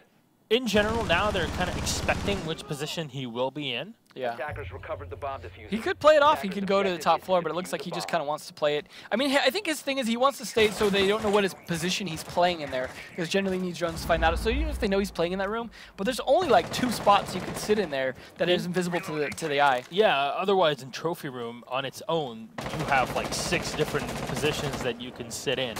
Yeah. It's extremely difficult to predict where a player would be in. Attackers have dropped the So bomb diffuser. they are going to go for that top floor control that we've seen Attackers before. have recovered their diffuser. I think if we see ZZ able to get away with this thing, this is going to be over because he's just been dominating this play here. It'll be interesting to see the stats when the round is over, or the map is over. In terms of how many kills, there we go. 13. 13 to 4. Over Thank you double very the much, person Marcia. below him. Got us with 6, just nowhere near that. He's definitely playing to the top of his game. Yeah, and he's honestly, been carrying his team forward. Yeah, honestly, they're just allowing him to play his fragging game. Yeah, and I'm wondering if he's the reason they won against Rogue, but hard to say. We'll have to find out if we can find that game anywhere afterwards. But so far, they are managing to take this top control. They've got people even playing all the way down in the basement trying to guard that car garage again so that ZZ can't do his job from below. But you see ZZ instead attacking from above. So he's clearly adapting every time to, okay, they know how I'm going to play this buck. Play it from a different floor. And it's working. I like this angle down how he's trying to take advantage of that. Same angle Fox was using. No one down there for him to get, though. That Vigil not easily seen. It very much seems that the floorboard destruction in Chalet, like, we were talking about this right before the game started, that early on in Siege, nobody really used the vertical gameplay. Here it is the complete opposite. That is the basis of this attack. Oh, yeah, and you just see it becomes such a thing. I mean, these spots in the bathroom are such an important part of attacking. Like, this has been kind of standard for a while even, and I hate to think what this game would be like without that. The timing from Fox just, maybe it saved his life, though. Yeah, he didn't see it in time, but he knows he's there. Take advantage of the LMG. Already reloading, maybe a little too early for that LMG. There we go. Gets the kill. Headshot on a crazy. Good That start. is kill number 1. A bit late in the round, though, with 48 seconds remaining. Good start, late start. Yeah, late start indeed. Crazy The bandit has been removed. You still see the Vigil running around here. No, Nifty will get shot down. No more mute to use around, but you still have one in the back. Here we go. Achieved, utilizing the stealth skills. Vigil to get one, going in for the 1v1 against the Blackbeard. Swervin gets one, Swervin gets two. Now there's still one more right onto him, but ZZ will get him and Goddess as well. And here we go. It's Reckless. I'll take map number 1 on Chalet, and I'll bring us forward to map 2. This is just strong play all around from Reckless. 5-2. I don't think we expected it to go that, but to be fair, it did start out a little bit more tit for tat, and then eventually coming down to, okay, figuring out what we're doing. Because you saw the adaptation, especially from ZZ. Like I said, you saw him changing up what floors he's playing. 15-4, come on. Yeah, he is someone that definitely knows how to play Buck. Like, he's channeling Eclipse for sure. I feel like that's just, I mean, that same level of like fragging power with Buck, because obviously he's an operator that has a good utility, and you see him used somewhat for that. And yeah, sometimes he can get some of those top-down kills. But these players that really know how to like embrace that C8 somehow took it from a gun that was just nigh unusable to just being a death machine. Like, just. It's impressive when I see players do that, because it takes a level of dedication to that operator. All right, well, speaking of dedication, let's check out these highlights from this match, because definitely there were quite a few. Now, we saw the first run out here from Swervin. The round was ultimately won by some good 2Ks from Swervin in some of these matches. ZZ, this was the start of his domination. That was the 4K in the very first round on the attacking side. Fox almost didn't see him for a second there, but managed to make up for it. Luckily for him, he was on that drone. Heavy barrel on the UMP, by the way. Interesting choice. I like these plays from above there. Chiefs really taking advantage of it, probably more so than Fox did. And this Sloan's Fox just stealing that last minute kill there. Feels good for him. Yeah, the almost clutch, well, the clutch from the Vigil, winning out the round. The Jaeger got taken down by the Blackbeard, and the Habana was left alive, taken down one, only getting a bit of damage done on Vigil, but because he was able to get behind the trophy area, it helped him out quite a bit. Now, that's where they killed that Thermite, and they were able to take advantage of the rotation, but still a tough round. A lot of fights over that same area of this map, especially that, like, just it seemed like it was a little repetitive in terms of the sense of like how they kind of ended up fighting in the same areas, but the fights all went down so differently. See ZZ playing, regardless of which operator he's on, just dominating. Not that this is an unuseful operator, to say the least. I love the awareness of Breezy there, understanding that there would be one player picking from that same area, and there ZZ obviously with the final clutch. A nice play. Took down player 1, player 2, and then the third, Swervin running right into him. Unfortunately, his aim swerved a bit too much into that bomb, and that's not where you're supposed to be shooting. Indeed. Overall, just a fantastic game and a fantastic finish. Swervin nearly pulling it off here, but just not enough. Unfortunate for him. That was, though, I think, well played by some particular players, but overall, VG just didn't seem to have like that bulldozer of force that we saw from Reckless. And some great rounds. I hope Border is one that Vertical's able to kind of take it a little bit more. This is, as you said, one that's more of a 50-50, so that Chalet really could have been the decider. In this case, it's looking like it's leaning very heavily towards Reckless. But we'll see if teams kind of go defense heavy, for example, on Border, like we saw earlier even. We see just people just going defense, defense, defense on Border. So if we see one of these teams come out swinging on attack, I think there's a good chance we could see that team pull out ahead. Yeah, it kind of always comes down to this on a couple of the maps, where since obviously the way that teams play is switching sides every round, I would honestly be very intrigued to see what would happen if, you know, you played everything on one side, you know, everything on attacker, everything on defender. Then this entire mathematical setup that we do is just, you know, gone. Because a lot of times you have to think about it like when you're playing on a clubhouse, you know, how this would go through, because, you know, defense is more likely to win and how you would be set up, etc. Same thing for Border. Well, in this case, I think Achieved leaning too heavily on Sledge was a poor choice here, just because we know what Buck is useful for, and it's not, you can't sledgehammer up. 10 seconds And you know what I mean? Because you want to be able to go into, for example, kind of where Fox is at, and then hit the floor from below to be able to open that wall if they've got a bandit, for example. In this case, they don't have a bandit, so maybe they lucked out, and they have a Twitch anyways. But it's a situation where I just think Buck is clearly the better choice on this map, despite what we were talking about with Shelly. But Shelly also had a similar situation, attacking from Car Garage up below, which we saw them try to do on the Vigil, for example, by ZZ. So I hope Achieved can pull it off here, but they did lose the last map, so maybe he needs to show a little adaptivity and take a page out of ZZ's book. Yeah, and it really does depend on how you're trying to set up as an attacking side. If you're going through the an entire floor as an attack, then Sledge is the better choice. But if you try to basically open fire from above and use that verticality, then definitely Buck would be the better choice in my mind. But it all depends on how you have this set up. Now, when you have a Habana and a Thermite in this sort of attack, it most definitely will be going on a more horizontal lane. Yeah, absolutely. But I mean, that Thermite's more useful when you can open it up. But the smoke going down early, if they can finish him off, that could be really good for this attack. Yeah, that would be great early pick. Now, ZZ on his own security room. Now, this is an extremely important spot to hold because this gives you a line of sight into the fountain area. Now, the one player that can actually take down the Blackbeard very fast, the Ella, will get taken down. Crazy with the FAMAS across the map. Now, trading the Sledge for the Ella, a pretty even trade for both teams, but Crazy will be able to get a second kill on a Breezy, taking him out finally. Crazy's really making this work. Smoke has been put out of his misery finally. This is not looking too good for Reckless. Yeah, they're definitely making a good dent. Had it been able to delay it a lot longer in security, this might not have worked. But yeah, getting down, taking out security was, or the CCTV was a big part of making this push work. And now that the wall's open, you see a lot of pressure on Goddess to get stuck in that spot. And the Jaeger can only do so much from there. Usually that's why you have the Mira playing there by the window. Having the C4, for example, Goddess has no C4 on that Jaeger. You already see Foxy rotating with the Valkyrie just to stay below with the C4. So they want to set him up. They realized, okay, we might have to fall back and play for a retake. Yeah, 50 seconds left, though, and 4 attackers versus 3 defenders is a good position to be in, but they haven't made progress into the bomb site just yet, and it doesn't seem like they've completely cleared out the lockers, which is what they need to do to make this push. Remorse, though, trying to make that work with a nice flank on that, perhaps? No, he's just from the front side, trying to pinch the one out of lockers. Got us trapped between them. Like, it's not going to be an easy position to get out of. There we go. Here we go. Speaking of which, Goddess will get shot down. Did not expect the Blackbeard to be waiting for her there in the doorway.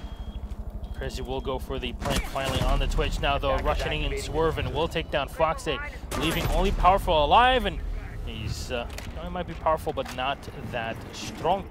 Nifty will finish him off with the Thermite. So, well done, Vertical. They basically dismantled Reckless. One by one, they shot them down, and you did not see the cohesive Reckless that we saw on map 1. Yeah, they felt a little spread out, and when they had the time advantage, they weren't continuing to burn it. You had a situation where they should have been continuing to try and keep them outside, but losing the smoke early was really kind of what made that, what did them in that round. And I gotta give credit to Crazy early for his early picks. Really helped because they were starting to lose a lot of momentum.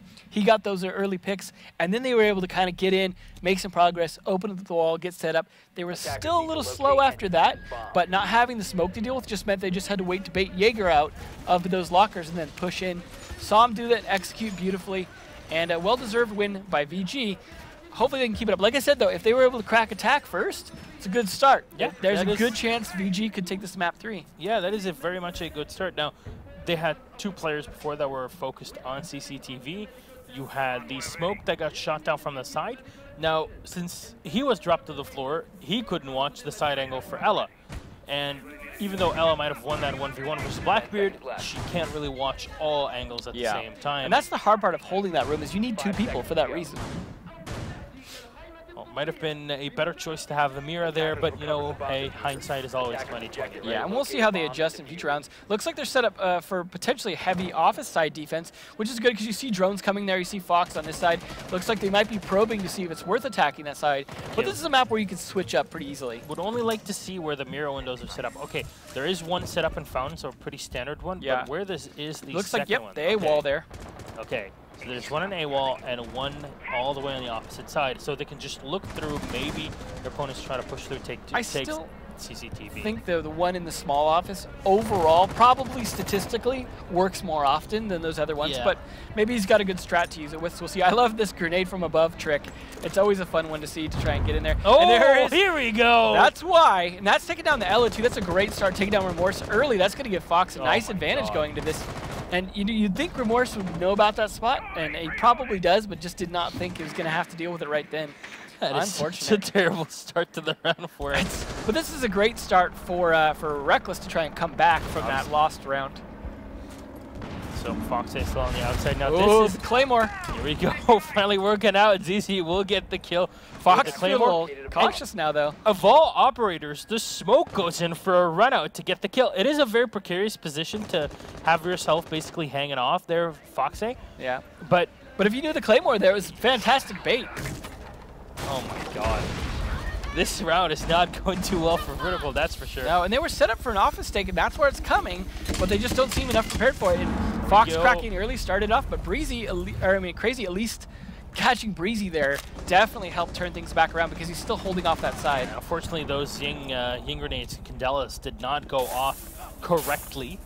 Unfortunately, and did leave Crazy in a great spot to basically fire back. Ying was a bit too far away as well to do the correct damage. Now Thatcher is going to throw in an EMP. That is a nasty spot from Crazy, taking down ZZ.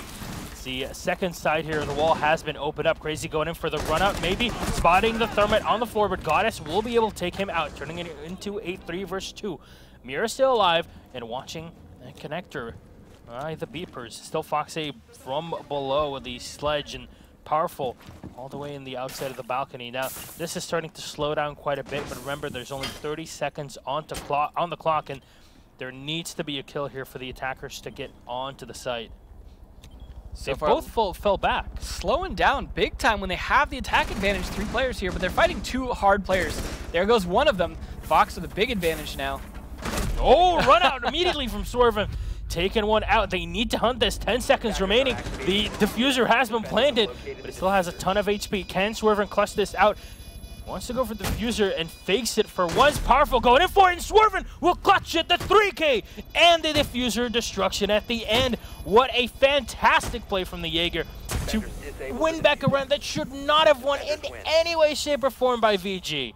We've seen a lot of Swervin and some good clutch plays there where he'll get multiple kills, and he seems to be able to like really collect himself when it comes to fighting multiple opponents, and I think that's why he won there. We saw this multiple times where he's getting those 2Ks in a row because he's able to do that, because he's able to engage 2 people at once.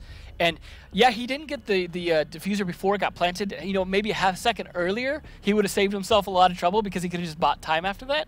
But winning that gunfight, baiting that out with that hit, nicely done. And VG coming up ahead here, winning attack and defense. Like you said, though, it was a little shaky. Hopefully they're not going to fall for the old nade from the roof trick again next time they're defending. But they got to defend downstairs next time because they won that. It's a pretty rough Christmas present. Yeah, coming down the chimney. Old St. Nick. So, nice start for VG, though. I'm glad to see them come back because I do want this to be nice and tight. Whether we make it through maps or not, I want to see a good back and forth between these teams. As we said, we've got a lot of experience fighting each other in Challenger League. They've got to know each other's tendencies, and sometimes I imagine they're taking advantage of that. But they also have some new players in the mix that weren't necessarily there before, in the case of Swervin and Crazy, for example. So that should be maybe throwing them for a little bit of a curveball, especially Crazy, who a well-known good fragger. Although in this case, ZZ is my man for that. All right, this is pretty. This is one of the other strategies that you can do. You can either focus on the fountain room, or you can focus on CCTV, where you have the mirror wall that looks all the way down the hallway, but also into the open sides here, all the way through into fountain area by the open walls. And that is a fantastic wall, but it relies so heavily on you holding CCTV for the entirety of the round that if that one area is lost, which is fairly easy because of the amount of doorways that you can open up. He's just stacking up those Twitch runs. Remorse with an early kill too under the smoke again. Oh my god. This is what we saw last time. Last time it was Crazy with that kill, but this is just it's just working out every time just with that. Randomly He's like, I'm gonna need to take my shield off at this point. I don't even need it. Yeah, nice. All he did is just fire a shot because the angle is kind of it can only be there. And unfortunately for Reckless, there is no bandit to deal with, so... Oh, here we go. The trickery from ZZ. Nicely done, but there's another nade to follow it up. Achieved, manages to make it work. So, you know, he's playing the buck now. So what we were talking about earlier, finally switched off the sledge. I got to give him props for that, making the adjustment he needed to do. And Achieved going to go potentially from strength to strength here. Especially if they can win 2 attack rounds, then I'm really favoring VG to take border.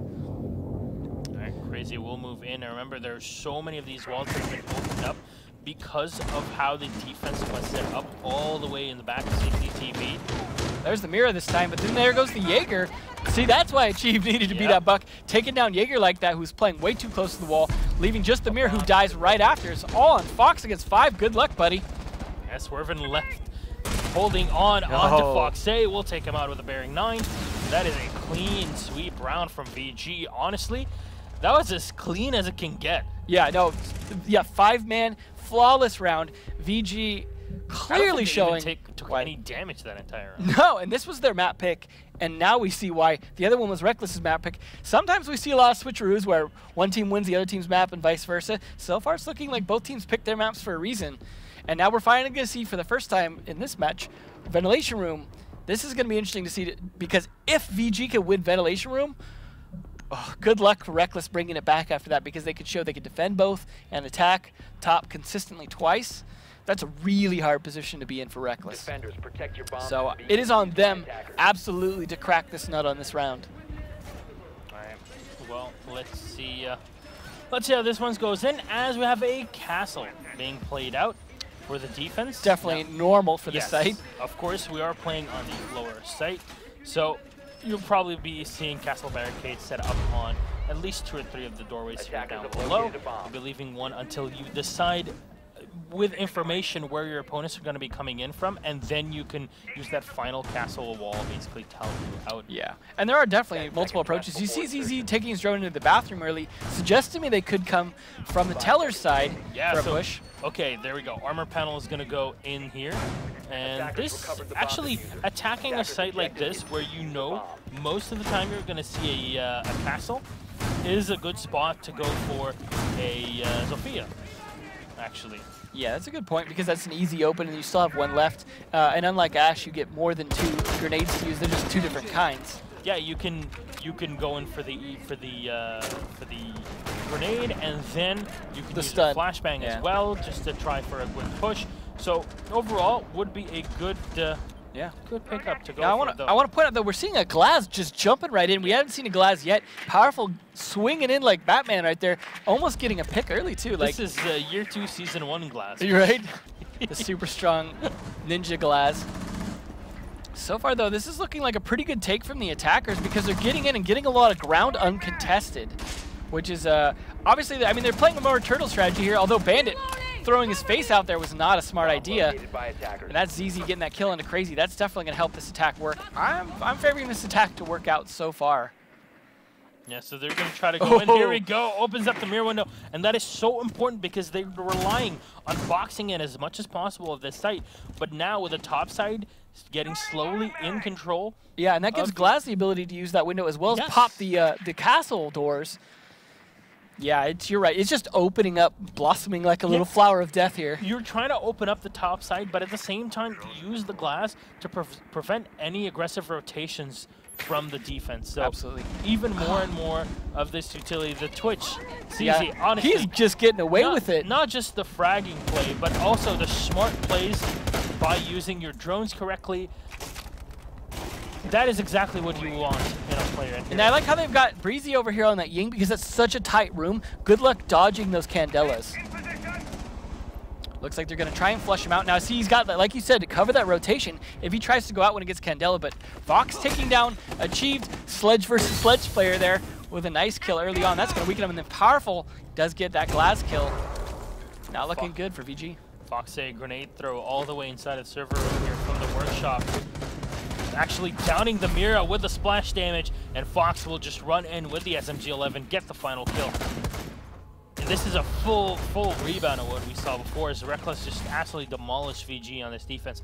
This site was not set up correctly at all, and I think it's all because they did not have enough manpower set up on the top floor. And as soon as that was taken out, nobody's actually trying to deal with the glass. So you had either one player up top and the rest were set up on the site itself, and nobody tried to go, you know, a bit around or maybe hold a flank through just in case. Well, like I said too, they were really set up to attack that properly. They had a lot of destruction to deal with the castle barricades, for example, and take advantage of them, bring in that glass, stuff like that. And they gave up way too much upstairs too early, like you were saying. They weren't ready for that top floor defense. Gave it up way too fast. That bandit pushing out to his death obviously didn't help.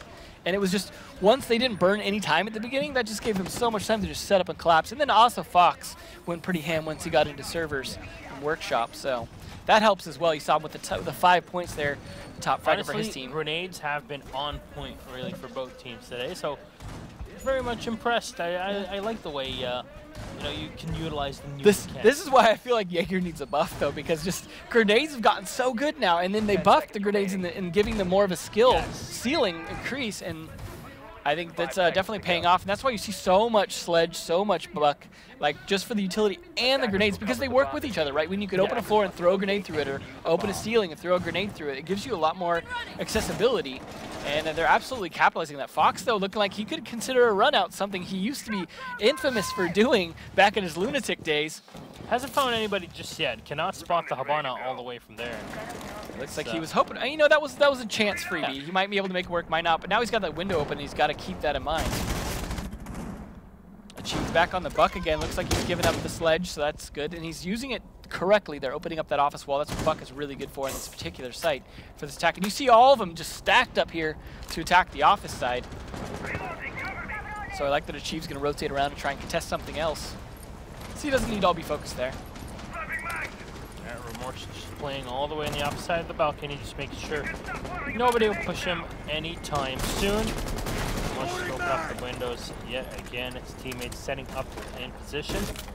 Still no kills here as we break the 2-minute mark. I like how they're taking map control, though. They're definitely using this to try and get as much accessibility as they can. You see everyone kind of starting to turtle up a little bit, but no one on the defense really moving around all that much other than a few roamers upstairs. I think you saw ZZ running around here trying to figure out the position to contest this. But they seem to all be really settled in up here in this middle area. And there we go. That's the smart play, attacking down here while they're all turtled up upstairs. Yeah, and this is the counter we saw last time, which is too much dedication onto the top side. And they've even split up a little bit too, so they can put pressure on both sides. You just had, for example, Remorse upstairs on the Blackbeard to continue to put pressure on this top floor so they can't just back off the site without risking getting shot during rotations. 3 players from BG are walking in here as Foxay is all on his own on the site, or well, basically above the site. I'm just gonna go through these cameras, making sure nobody is holding them back from the balcony area. And he's delaying them. He is buying his team so much time, and now the first smoke canister will get popped. So perfect timing, almost perfect timing. Oh, spots the bonus rifle here. Stretcher go in for a quick spray. Unfortunately, as he dips in for the reload, Swervin will be able to land the shot and take down Foxy. So that is finally kill number 1 for VG. A wonderful dance to watch, though.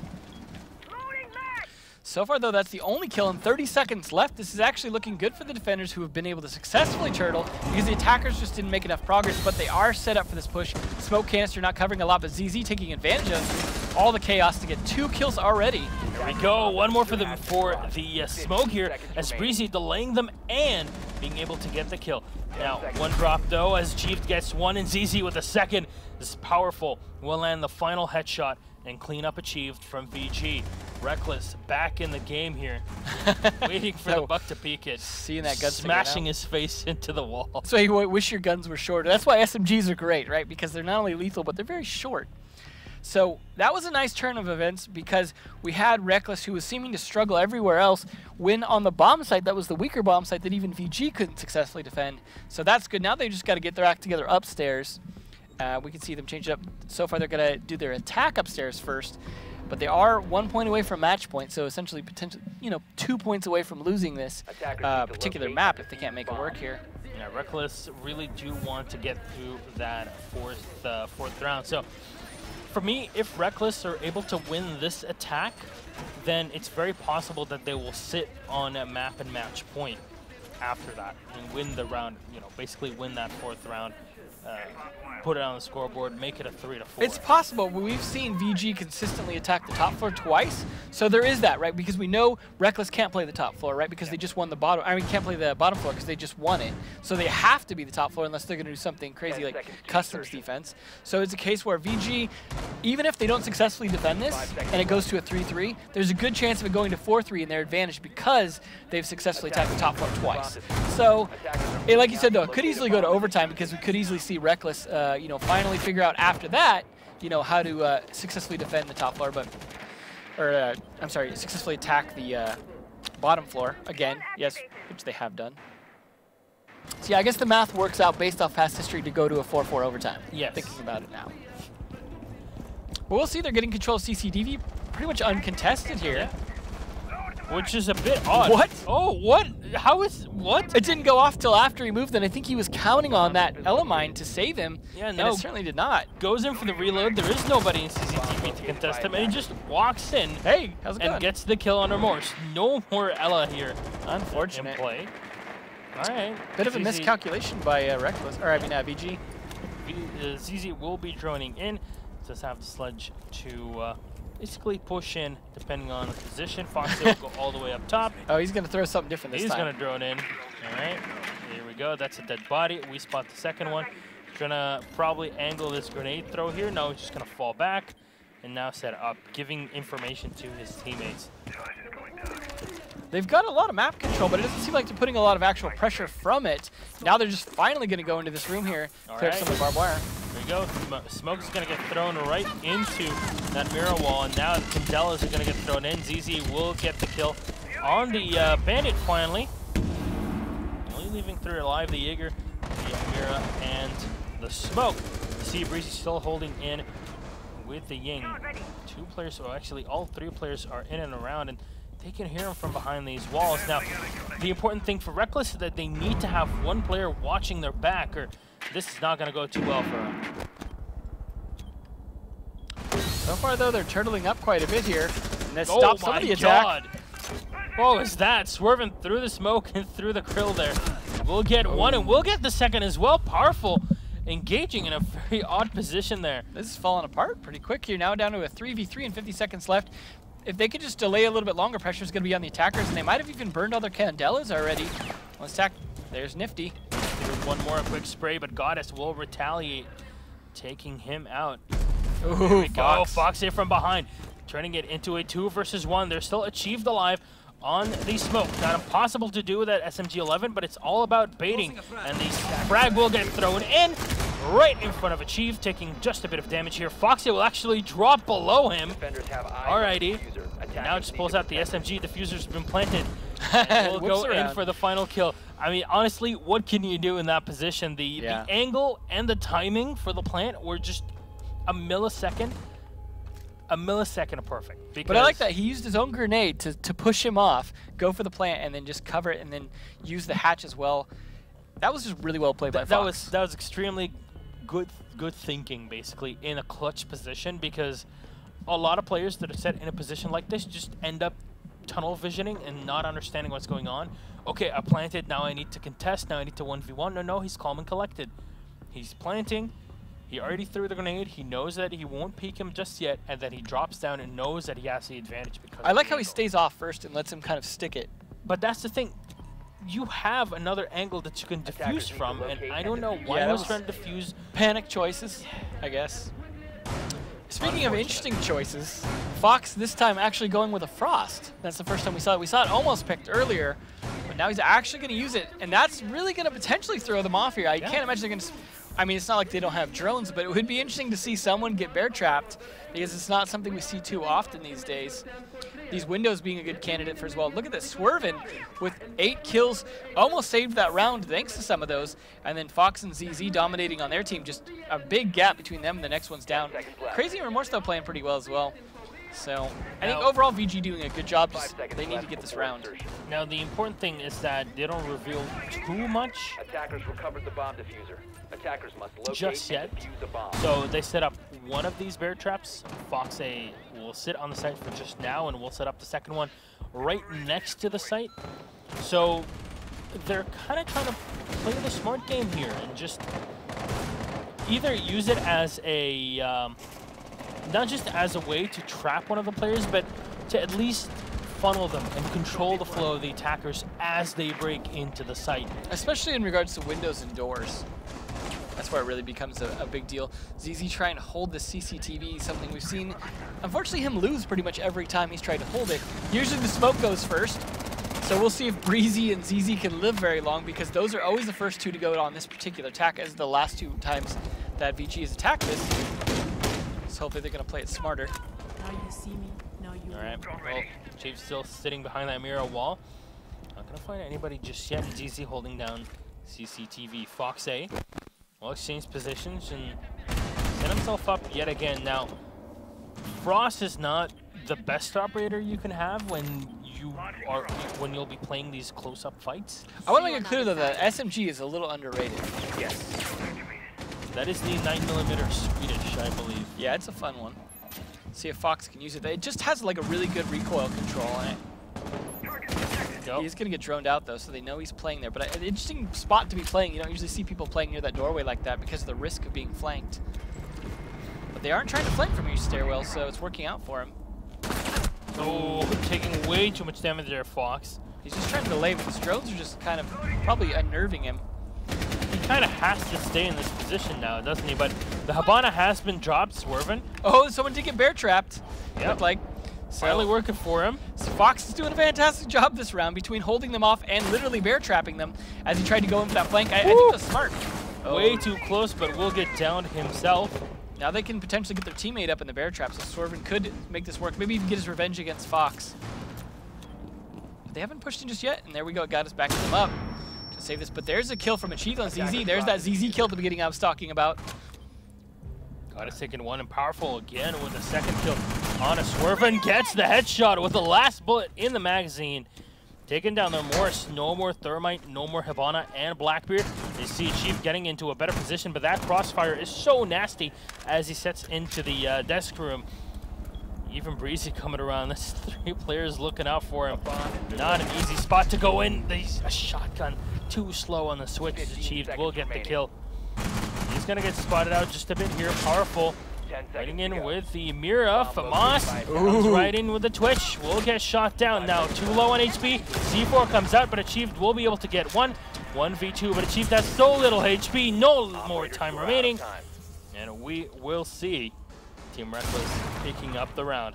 Match point now, and this is match point, because this is the situation where they can move on to the finals. That's what we're talking about before. See, Intero is fairly excited as well as he comes in to say a quick hello. But you know what? This has been a good match, though. This has been a pretty darn good match. I mean, I'll be honest. I'd like to see it to go to map 3, but I always feel that way. So, always not excited looking for like more Siege. Yeah, always. That's my job to be excited for Siege Unite. Yes, am indeed. That's best job on the planet. That's for sure. And especially since we have this whole week. I know this is just the start of this. We don't end until Friday, so this is going to be fantastic. This is Super Week, basically. No more fantastic week. Well, we'll see which one of these guys, though, is going to be playing tomorrow, because we know it's going to be Era, and right now it's on the verge of being Reckless, going from Challenger League for their chance to go straight to LAN, skipping Pro League, and that is the dream of Challenger League teams, right? Because you know, as a Challenger League team, you've got to win Challenger League to get into Pro League through relegations to actually have a chance at LAN normally. It's a slugfest to get all This is their once-a-year chance to skip over and get to a LAN. So they've really got to capitalize on this. This is for, I mean, either way, one of the Challenger League teams is going to go forward. The question is, can one of them really push that last inch tomorrow to make it count? But so far, VG they had done so well at the beginning of this, and now they're really starting to lose their momentum. I hope they're not tilted yet, because this is, this is the grand deciding match for, or map point for them. Yeah, obviously Reckless have taken that first map on Chalet, but when you get this far, and because they've had so much momentum after winning their previous game, basically versus Rogue, just a couple of hours before the start of this game. Either way, they're not going to be an underestimated team anymore. That is for sure. That's already been basically just hammered in for everybody. Well, I hope it is for most Pro League teams to say, hey, we should probably not underestimate. If not, Fox has got the hammer to hammer it in himself. He's doing Very so right well now. seen, Devin. Very well seen. But Fox Oh, is going to go all the way back up, and Grenade Frag time. Grenade's going to get cooked. And I think this could possibly get Merry the kill on the Christmas. Bandit. Nope. Oh, here we Twice go. in a row remorse. Come on, buddy. Oh my God. This has to feel Unfortunate. so... He just did it later in the round.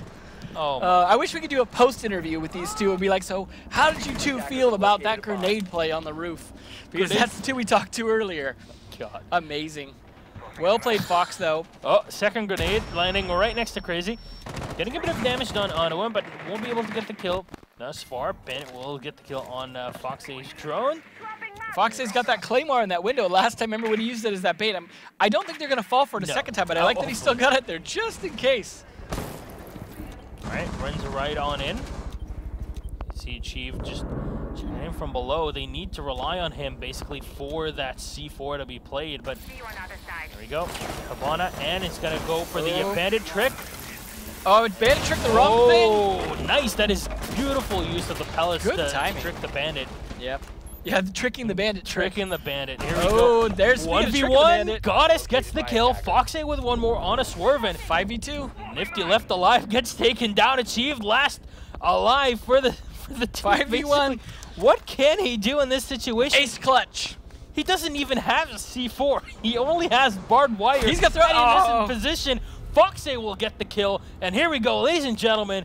5-3. Team Reckless will win out map number 2 Border after taking Chalet as well. Map number 1 makes it a 2-0, and they are now in the finals that will be played tomorrow versus Era. Fox getting that shot at his old team. He's gonna try and make him pay for the change, but nonetheless, that should be a very exciting matchup tomorrow. 11-4. Honestly, Yeah, like he came alive that round. Zizi played extremely well Oh, on he's still Chalet, second. but still, Yeah. like a total of 20 kills for ZZ in 2 Honestly, maps. I think ZZ could have caught up to Fox, except for he was dying at the beginning of his defense rounds. That's where he was losing those frags. And then you see him on the attack, and it's like, Yeah. oh, he's just playing, you know. He just needs to learn how to defend CCTV better, I guess. That's all it comes down to. But nonetheless, some fantastic moments in that game. A fantastic game overall. Grenades overall have been Yeah. absolutely fantastic. Like, you can make an entire, like, 10-minute compilation of just the Just grenades. grenades, that yeah. have been thrown. Maybe we'll see one, but nonetheless, that was.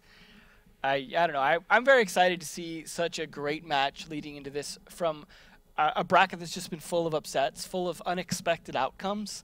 And I mean, I guess going after what they did with the Rogue earlier, it's not as unexpected an outcome to see them come off that. It reminds me of the Patacalypso one against Yes. B-Genius, right? Because it was them against a top-tier team winning, and then continuing to win after that. And that shows it wasn't a one-off fluke. They didn't just catch them on a bad day. It was a case of, like, they just simply outplayed them.